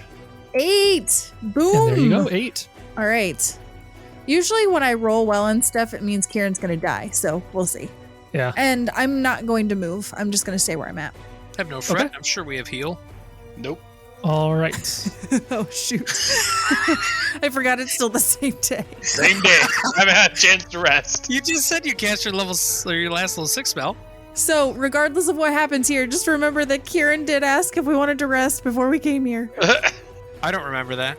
Nah, I don't remember that. That didn't happen. We have it on the recording. I'm going to make sure it's in the final edit. Nope. Okay. So, Shakib is going to go now. He is going to reach out a hand and cast a spell. And as he does, the natural earth around you where you guys are standing, I guess Kieran's probably flying, but those of you who are standing feel that the rocky earth beneath you turns to mud as he casts Transmute Rock to Mud. That's not ideal. So I will mark out the area that this affects here. Nothing like CC, am I right? So that whole area has been turned from rock to mud. So this spell has a bit of a description. So the spell turns natural rock of any kind to mud. This is not magical stone. Creatures unable to levitate, fly, or otherwise free itself from the mud sink hip or chest deep, reducing their speed to 5 feet and causing a -2 penalty on attack rolls and AC. Creatures large enough, you guys aren't large sized, so you're not large enough to walk on the bottom necessarily, because the depth of this is 10 feet. Are their tokens accurately sized? Yeah, they're both large sized creatures. Oh my goodness. Okay. Yeah, so again, this earth beneath you has been turned into a 10-foot deep pool of mud, and all of you have begun sinking into it except for maybe Kieran, who can fly. Yeah, there's no saving throw or spell resistance or anything, unless I'm missing it. There's a saving throw if you do the cavern above and it falls onto you, but in this case, that is not the case. So Oran, Jessup, and Gideon, you begin sinking into this mud about waist deep. So as I said, your speed is reduced to 5 feet, and you take a -2 penalty to attack rolls and to AC. And that is his turn. The golem will, on its turn, activate an ability. You see a sort of spectral link created between the golem and Shakib, and that's the golem's turn. Oh, remember when Gideon and Oran used to do that? And that moves us to Jessup. So how do we get out of the mud again, Jason? Did you say? So you can try to move through it. It's just that since it is a pool of mud, if you can't fly or levitate or anything, you're moving at a speed of 5 feet per round. I guess, so Jessup can spend a whole move action to get here? Basically, yeah. Okay. So Jessup will move 5 feet, cast Haste, start up Inspire, and then, wish the rest of these people good luck. Okay. Actually, joke's on them. Jessup was never sinking because Jessup's still in the throne room. He cast Persistent Image, and that was taunting the bad guy. All right. That brings us to Oran. Haste and Inspire Courage have been cast. Oran, you are also in the mud. Oran sinks beneath the mud and suffocates. He is dead now. Let's say you could turn to an Earth Elemental, but oh no. Oh no, that hasn't been regained yet. I want to cast Destruction, or do I want to summon my Golem boy? I'm gonna summon my Hammerfist ally. Okay. You summon him in the mud, and he is also stuck. No, he's not in the mud. It is unfortunate that it happened back this way. But Put him You hate right to see it. Put him right here. Right here. right there. Yeah, Okay. right there. Perfect. All right. And then he'll just take his attacks. Okay. He gets 2 slammy jams. Oh, you know what? He'll try to slow first, because he does have the slow as a free action once every 2 rounds. Okay. So I'll need a DC will save, please. DC 17. That is a 21. Ah, nets. So close. Okay, so yeah, he'll just take his attacks then. Okay. First attack, second attack. All right. The 37 will hit. Yay. Ooh, 23 points of damage. All right. You do see that the link between the two turns red when he takes damage, and it seems that it is a familiar spell as it is transferred between the So two. it feels like about half the damage got done to him and half the damage done to the golem. Yeah, That seems probably. about right? Okay. You're probably right. That's probably about accurate. Alright, that's my... You know what? I'm going to try and be useful. How far away are they? How far away is he? 20 feet. How far is Cold Ice Strike? I don't remember. Decently far. 30 feet. It goes 30 feet. So I will slap a Cold Ice Strike towards the Jin. All right. And that's a reflex save. Doesn't matter. He rolled a natural 19, so I don't think it matters what the save is. That will pass. Yeah, it's reflex half, and then it does have spell resistance. So I don't know if he has spell resistance. Doesn't appear to. Okay, so he takes half damage then, so 15d6. So half of that. All right. That brings us to Gideon, also stuck in the mud. Yeah, but I can still cast spells normally. Yeah. We will go ahead and call forth an invocation of destruction. All right. As a move action. And then follow that up. We will target him with shared wrath. The Jinn or the Golem? I don't know that he's Jinn. Jinn. I'm just guessing. I guess we could do a check to see what he is. Yeah. Can I roll something for that, Jace? Knowledge planes. Only a good bard would have done that. Oopsie. Well, too bad we don't have one of those. Oh, scathing. Oh, if only Gideon had any idea what knowledge planes was. Dang. Rolled a nat 1 to follow that singer. Oof. Yeah, you don't know what he is. I mean, Gideon doesn't know what he probably is. Nope. Okay. All right. That brings us to the top of round 2. We have Kieran. All right, Kieran will charge at the stony guy. Not stone, what is he, rock? Metal? Metal, that's what he is. The golem? Yeah, and Okay. I will charge. Okay. That will provoke from both of them. I'm flavor charging, by the way. I'm not actual charging. Okay. Yeah, that will still provoke from both of them. Then I would move in a way, if I'm not charging, then I would move in a way so as to provoke from only one. Is that possible? The only way you could do that is to squeeze into this, which would put you at a penalty when that attack of opportunity goes through. You can get to Shakib without provoking, but you Okay. can't get to the golem without provoking. Well, you could. It's just you'd be squeezing through that side corner. Okay. I mean, Shakib will still provoke. Like he'll hit you no matter what if you go after him. Right. Like, you're not getting anywhere without provoking. Right. But you could do it in just one, but then you would also only be able to target just one. Right. But you would be flanking here. So that's Right. nice. Well, before I do anything, can I try to roll checks on these guys? Sure. Yeah. Knowledge planes for Shakib. What's the other one? Be knowledge arcana. All right, I want to roll on that guy. So my knowledge arcana is a 30. All right. So with a 30, you are able to identify that this is an iron golem. Okay.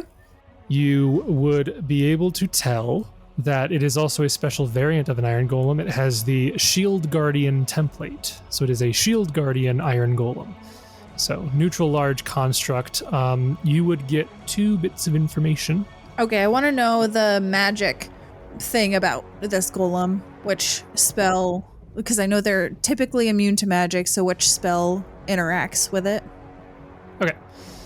Yeah, so an iron golem is immune to any spell that allows spell resistance.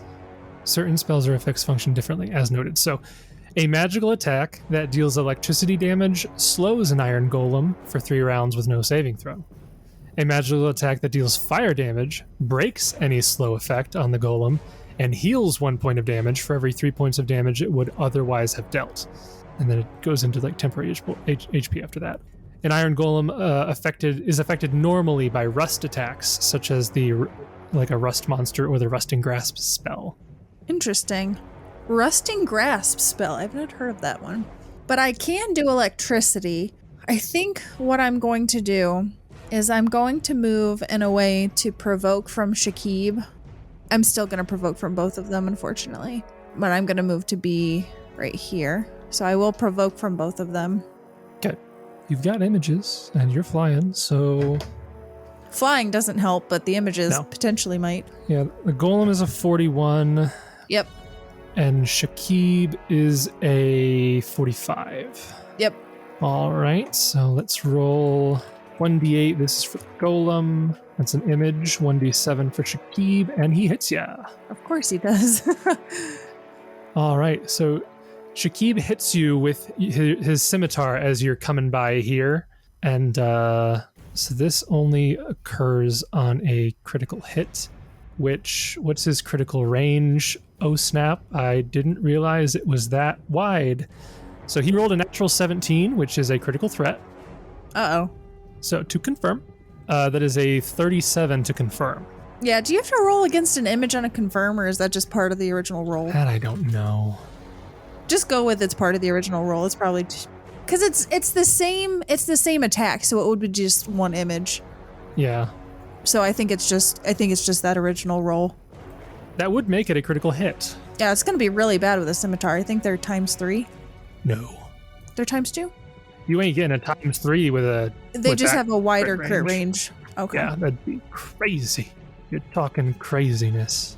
So he didn't have a chance to do power attack because this is just an attack of opportunity, so this is just his normal.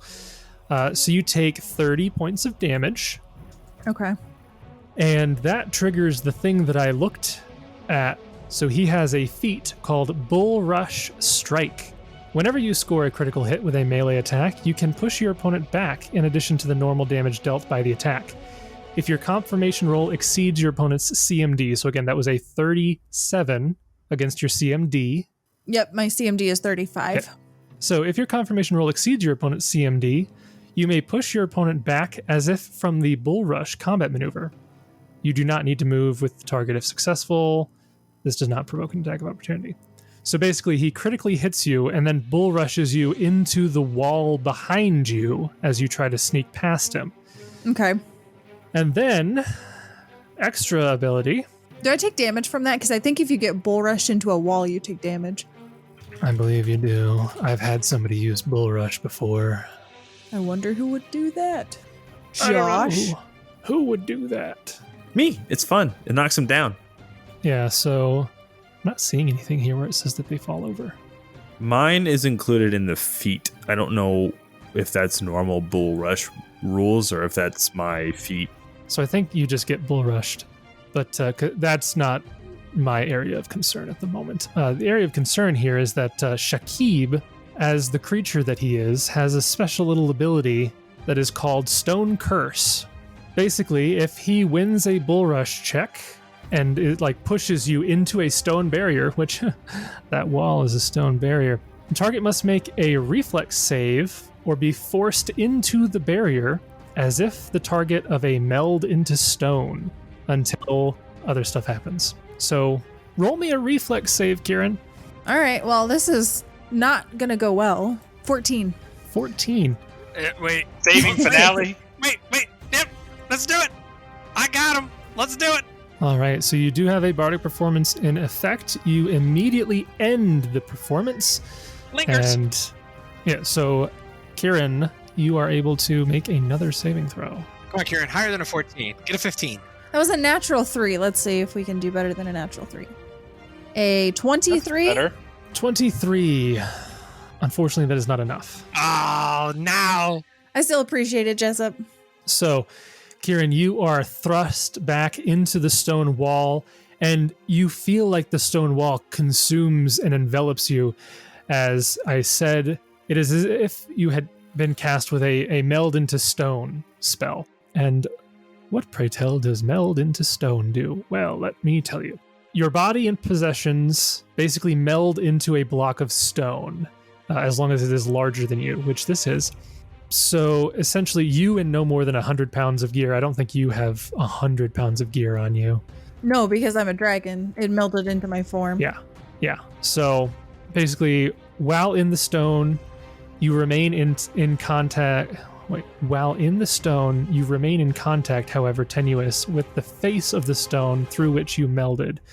You remain aware of the passage of time, and you can cast spells on yourself while hiding in the stone. Minor physical damage to the stone does not harm you, but if it's partial destruction, to the extent that you are no longer fit within it, you are expelled out and you take damage. Oh, goodness. Its complete destruction expels you and slays you instantly, unless you make a fortune save. All right, don't hit the wall, guys. So you are now stuck inside of the wall, just barely beneath the surface. So you are the subject of meld into stone until you make a successful fortitude save as a full round action to exit the stone. So basically that's where your turn Am I suffocating? ends. It doesn't say. I imagine that so casting meld into stone on yourself, no. I'm going to say, I guess not, because it says as by the spell. You'd kind of think that since you're not casting it on yourself, maybe you would be but the text of the ability is stone cursed, so it might be more that you're just cursed to like live out the rest of your life in stone or something until you make the save to get out. So I don't think I'm going to bother with suffocation rules at the moment. I just have to point out, this stuff always happens to me because this is literally like what happened when I got shot in the head, where Jason had to pass like 16 checks to get it to work, and he passed all of them, and or I failed them. And Well, this, no, like, I just had to get a critical threat. I had to beat your 7 mirror images. I then had to confirm it above your CMD, and then you had to fail a reflex save. That's all. no, you had to beat my CMD with the bull rush, and I had to fail a reflex save.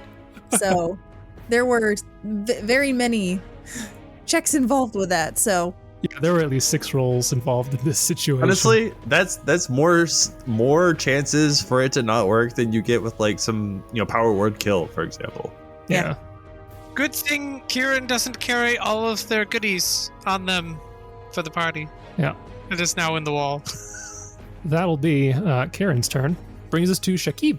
He is going to once more extend his hand out, and the mud all around you guys, which is like waist deep, now turns back to stone as he casts Transmute Mud to Rock. Huh. And the 3 of you are, so like, on the beach when you have somebody like bury you in sand, and it's real fun. So it's like that, but this is now solid stone. I really messed up. I had a thing that could have helped me before this, and now I think it's too late for that thing. Jason, I didn't see this one coming. This guy, you didn't go angelic. Like I really thought you were gonna do like your angelic form or whatever, so that you could fly up. And yeah, it would be nice if I could cast that spell anymore. didn't do that. So. Well, I just figured I had another round to just not worry about it right now. I wanted to get my You're buffs still out alive. there. You got plenty of rounds left. Well, yeah. Well, I have rounds. Man, if only I could turn into a stone golem, wouldn't that be cool? Or a stone earth elemental, rather. I think even if we had all of our spells, it probably wouldn't make much of a difference so far. Man, why didn't anybody advocate for us to take a rest? It's crazy. I don't know. I did, and I got made fun of for it, so I just stopped. Well, after we got here, if only somebody had said something. I don't know. Oh yeah, that's true. you just hear muffled from inside the wall going,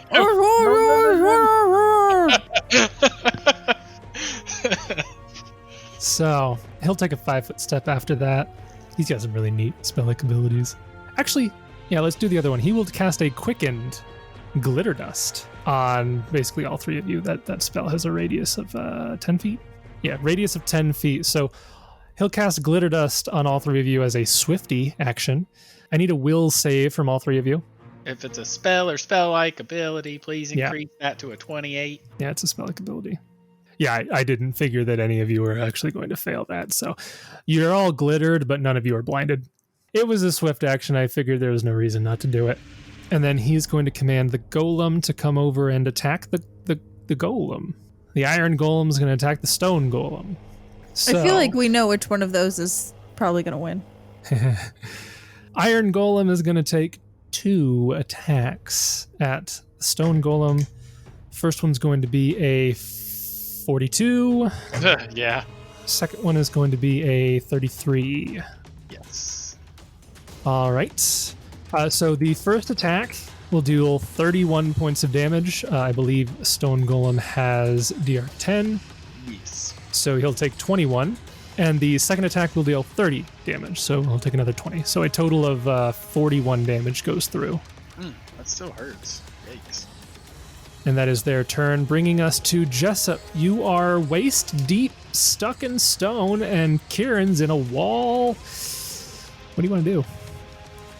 Huh.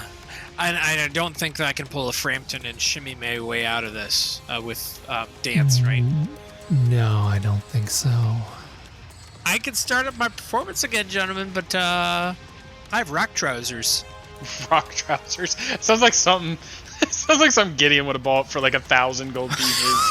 That makes it so that he can walk through Earth. Oh, yeah, I bought these pants. They're extra shorts, and whenever somebody transmutes mud to rock, I get a free action to get out of it. I just thought it'd be something neat, the flavor thing that I could get that probably wouldn't come up, but here we are. Here we are. I got him. He's looking through his item list, seeing if he's got anything like that right now. Stop. You don't know what I have or don't have. I do. And let's just say I had an item. And I Well, don't we think will work know anymore. you don't have gold. It's true. Okay, well, I guess Jessup's going to start back up a performance, and not really sure. So there's no way to get out of this, right? I'm assuming. Not unless you can break yourself out of solid stone that's waist deep. Does it just revolve, a minor strength check? Oh, that's certainly not a minor strength check. It doesn't even give a strength check. Well, then, yeah, I guess I will. It's not going to do anything. I'm going to ear-piercing scream him. I'm going to scream at him. I'm going to yell at him for being mean. All right. I don't know if he's got spell resist. Actually, yeah. Can I get monster lore checks on those bad boys? Might as well learn something about my soon-to-be murderers. Yeah, the Shakib is a knowledge planes. 34. 34. Let's see. 34 is enough to identify that Shakib is a creature. He is a type of genie. Ah, He yeah. is known as a shaitan. They are typically lawful, neutral, large outsiders with the earth and extraplanar subtypes. They resembled like towering humans with skin of polished stone, in his case purple, and glittering agate eyes. 34. You can get 2 pieces of information about him. Anything else cool? Apparently, besides making our faces into rocks. Yeah, so you've become blatantly aware of his stone curse ability on Kieran. You clearly can tell that he can cast transmute mud to rock and transmute rock to mud. So beyond that, something he can do, he has the ability to stone glide as per the earth elemental's earth glide ability.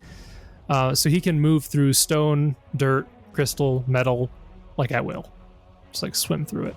So he is completely unhindered by all of the things actually affecting you guys. Oh, that's ironic. Okay. It's really fun. It's like when someone uses CC effectively. It's really fun. Yeah. One more question? Yeah. Anything else cool that they can do special ability wise, or if not, then I guess can you give me some defenses there? So probably defenses that would be more useful in this situation. You know that, so they don't have spell resistance or DR typically, but they do. They are immune to electricity. Well, I guess that's problem solved in and of itself. Okay. Yeah, I don't think it's going to make a difference, but yeah, I'm not going to ear-piercing scream. Literally nothing's going to happen, but I guess I'm going to try to, diplomatize with him? Okay. If you could do that? I mean, it's probably not going to work, but... Sure. Okay. Well, I'm not going to do that now because you're a little... Your attitude has changed my mind. Yeah. I'm just going to scream at him. I welcome it. That's it. Okay. Okay. All right. Well, no, I'm just going to scream at him. Okay. Yeah. He just kind of looks over his shoulder and smirks at you, bringing us to Oran. Did you not roll Roll what? from an ear-piercing scream? I thought you said you weren't going to do it. No, I wasn't going to. I was going to diplomatize, but then you made me feel terrible. Okay. So I went back to your piercing scream again. Gotcha. That's a 29 fortitude Okay, save. he passed, but take 5d8 damage there, Saga. Half of 5d8. Is it not half? Ooh, no, I think It does is have, yeah, so- half. So right there, take 12. All right. Some of that goes to the other guy. Well, but she's quaking in his little genie boots now, isn't he? All right. I started back up performance. I don't know if you heard me say that, but Okay. Yep. That brings us to Oran. Yep, so Oran's going to cast Destruction Okay. on the genie. Okay. So I need a Fortitude save. Say 31. Yeah, that'll pass. So he only takes 10d6. 10d6 is nothing. 30 points of damage. Okay.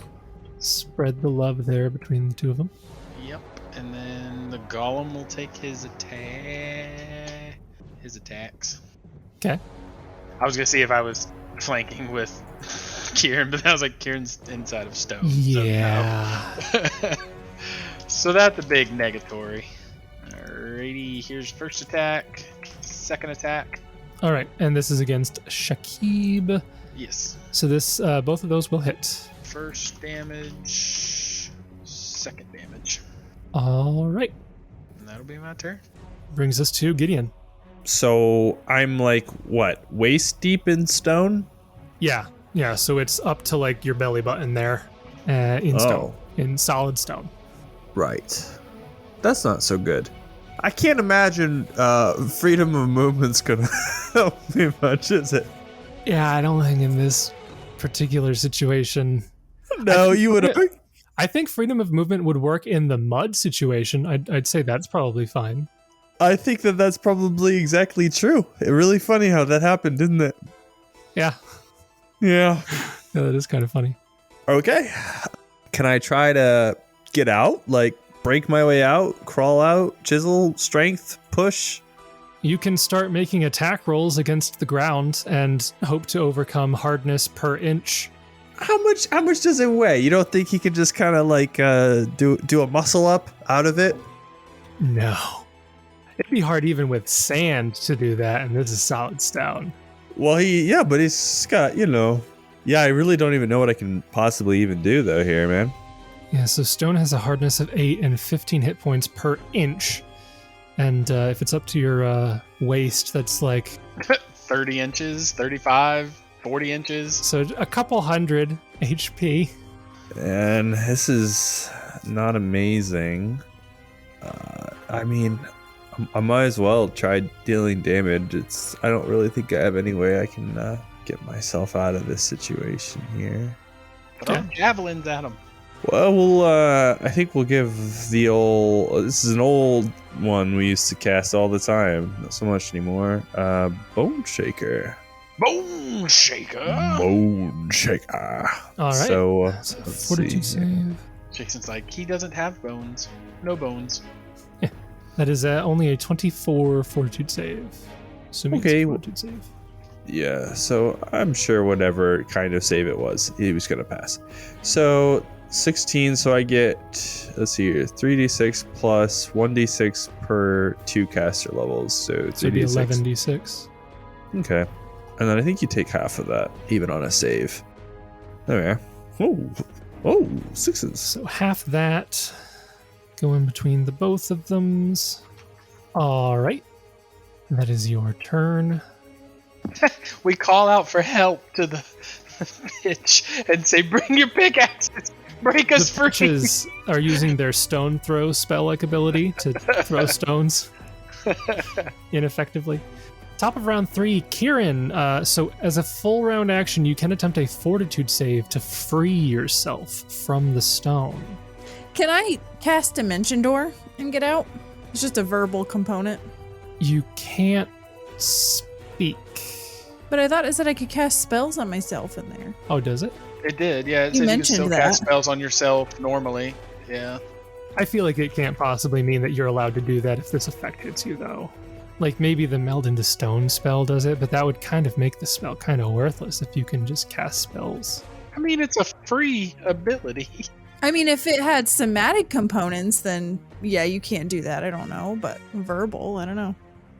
I heard you say it when you were talking, but if it's a no-go, then I'll just try the fortitude save. I just don't understand what the point of Stone Curse would be if you hit somebody into the stone, but they aren't actually inhibited by the stone. Well, I mean, if they're not a caster and if they don't have Dimension Door, it's like you can't do anything. But I just happen to have the ability to do that. Right. So if any of the other ones, three of us, if you hit any three of us in there, we'd be pretty much stuck without the fortitude save. But Kieran has the spells. Yeah, I feel like the flavor of this ability is supposed to be that you are effectively the same as the other three, but entirely in stone. Like, I don't think you should get the same beneficial aspects of the spell that you would if you were casting it on yourself for tactical advantage purposes. That just doesn't make sense. I mean, for the sake of this, I'll just go with a fortitude save and see if that works.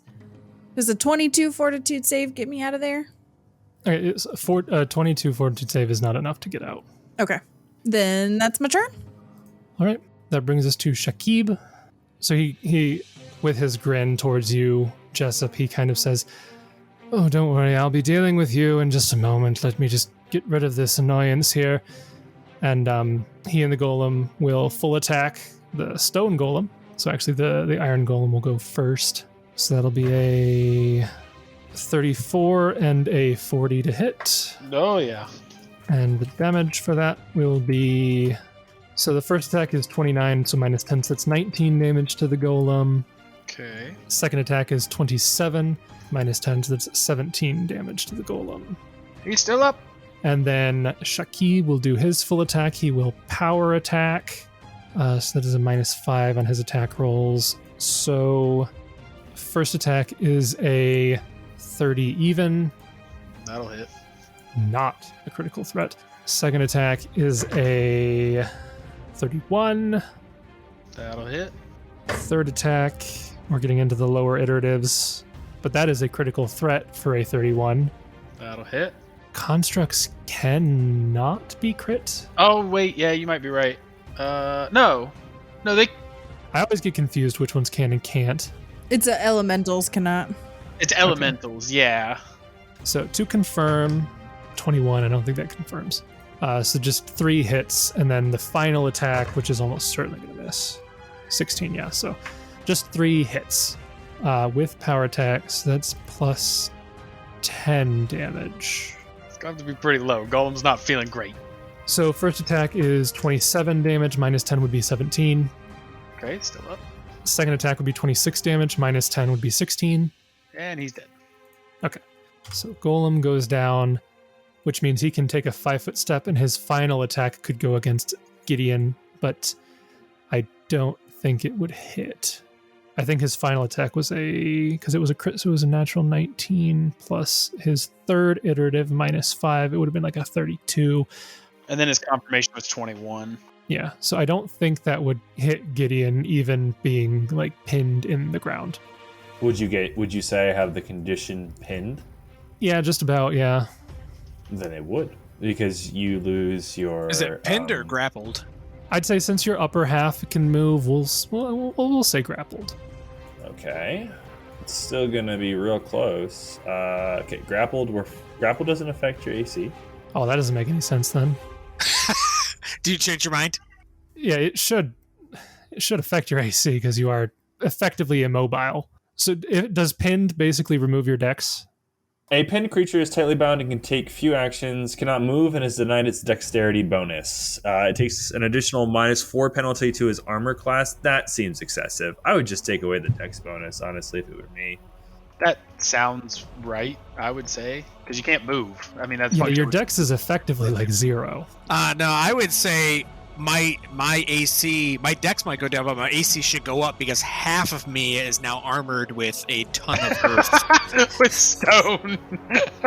Indeed. Which would be my flat-footed AC? Well, a flat-footed would just get rid of your dexterity bonus. It wouldn't give you a penalty for effectively being helpless. Right, yeah. Either way, it's 32. 33 is my current AC. So 32 is your flat-footed AC? Yeah, so I think it hits, So regardless that would of hit what... you, yeah, just slightly. And it was a critical threat, but the confirmation was like a 21, so that's not going to come close. So just a regular old hit, and the damage on that was 28. Okay. So that'll be his turn. The three of you who are out here can see the golem, the scratches on the golem start to fill in a little bit as it seems to be reconstructing itself. Bringing us to Jessup's turn. Jessup will intimidate the genie. All right. If you weren't able to put us in this earth, we would have beaten you 5 minutes ago. All right. Oh, shoot. I didn't mean to roll that. Darn it. I meant to roll the other one. I should keep the 20 there, right? 44. So 44. So it is DC. Is it 10 or 15? Let me look at this. Pathfinder, intimidate.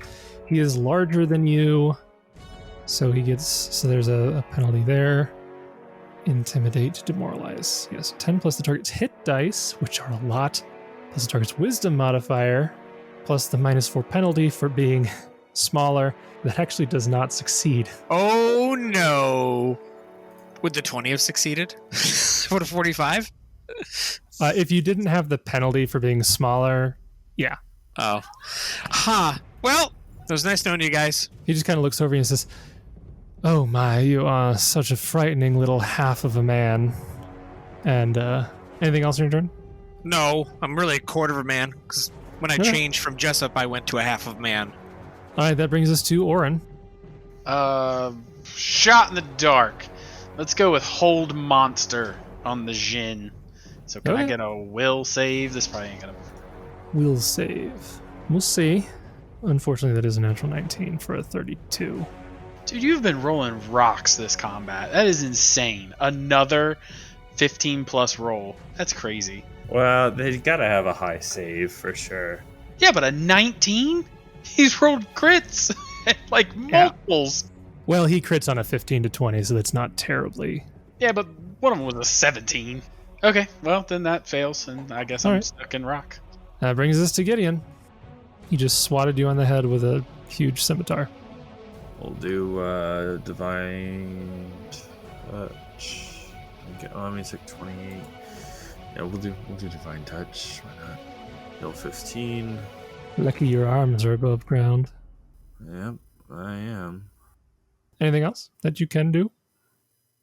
There's not really much here to do. Casting's gonna provoke. Yeah, screw it. We're gonna start chiseling. Try to anchor our way out of this and break the rock around his armor and get his way out. Okay. Bull round attack and haste to the ground. Yeah, you start smashing the ground around you. All right. It's going to take some time. Not sure that any of those are going to matter, but might as well. Oh, I didn't have the 2-weapon fighting penalty, but it's AC 5. You can't miss the ground that's right there. So, yeah. Okay, you start chipping out a little bit of a space there, about maybe an inch or two. Brings us to the top of round 4. Kieran, you're up. You get another save. Okay. This time it's a natural 20 for a 35. Natural 20. As a full round action, you are able to exit the stone. There's only one space that you could go to. I was going to say, I exit the stone right into him. Attack of opportunity. He crits me, bull rushes me into the wall. Back into the stone. You get back in there. What an awful loop that would be. That's like the trip cheese that doesn't actually work, but this would. It would be super funny. Okay, cool. All right, well, that's me for now. Technically, you can take a 5-foot step with a full round action. Okay. Technically. All right, that brings us to Shakib. He kind of spins his head around and he says, "Oh, well, that was quite quick, wasn't it?" And then he will step back in your direction. His golem will step forward. So the shield guardian walks up into place where it is. Actually, it'll stop right here to be, because it's within range of you both at that point. And it is going to cast a spell that's stored into it. Its little chest compartment opens, and you see there's a scroll that's been curled up, and it evaporates as the spell Stonewall is cast. As he secludes Oran and Kieran with him alone in a totally sealed stone chamber. Wait, Oran and Kieran? I'm sorry, Gideon. Okay. I said Gideon. I was like, huh? I was trying to work out the dimensions of that, and I wasn't good. I was like, how does that work? All right. Cage match. Weird. Yeah. There is a stone walls on all 4 sides, and on the ceiling you are trapped in here. It is now effectively darkness, which probably doesn't affect Oran at all. Gideon it might affect. But yeah, you guys are now trapped in this small stone chamber with the golem. I'm going to say that's a standard action to do. It does not list any action. It just says when the situation arises, which makes it sound like it's probably a contingency, but I'm just going to say it's a standard action. And so Shakib, he did a 5-foot step back. He's going to full attack Kieran. He'll power attack. He doesn't know how easy or hard you are to hit. So first attack is a natural 5, but it's his highest iterative. So that will still be a 28 to hit. No, but it does get rid of an image. All right. Second attack is a 32 to hit. That does hit.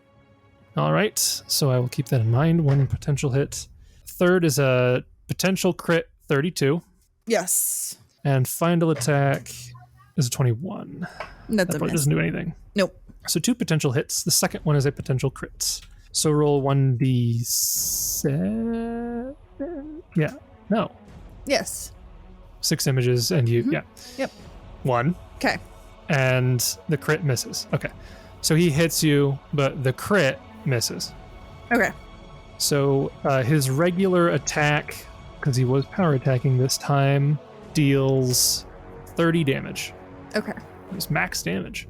That's his turn. That's his golem's turn. Jessup, you're up. So you're stuck halfway in stone. You get the indication that Kieran's probably free because Shakib turned and started attacking something on the other side of the wall. But now there is a stone chamber preventing you from seeing or interacting with the other two. I'm going to shoot him. Shoot him? Okay. I love this image of you're just half in the ground and you're like maneuvering the bow sideways so you can fit it, and you're like shooting. You get a clear line of sight. I don't think I claimed I had my bow out, so I have to move action, pull out the bow, standard action, take one shot. So I'll maintain performance. Might as well throw on Arcane Strike, point blank range. Let's go, boys. Pew! 40. 40 will hit. Take 12 damage, sucker. 12. All right, that'll split. Oh, and another 5. Ha, make that rounding not so easy. Okay. All right. That is Jessup's turn. Brings us to Oran. Oran, you are in a pitch black chamber next to a golem, Okay. and you're stuck in stone. I don't see the issue. I mean, Oran has never been more in tune with stone before, by the way. right? He's like feeling so in the stone. in the stone. Yeah. Oran will start casting a spell. Okay. Are you doing so defensively? Yeah. Okay. Cast. I guess you'll roll the cast defensively check now, and then we'll just have it complete at the end. Yes. 37. 37. All right. You begin casting defensively successfully. As Oran's turn brings us to Gideon. Gideon, you are in the pitchness of darkness with a golem, and you're stuck in stone. Pitchness of darkness. Yeah, there's no light because now you're in a completely sealed stone chamber. This is great. This is going really good. I'm really happy about this in general. I think it is. Well, might as well cast light. Okay. Casting light defensively, Oh yeah, I still have to do that, don't I? even if it's a cantrip, yeah. The DC's not high.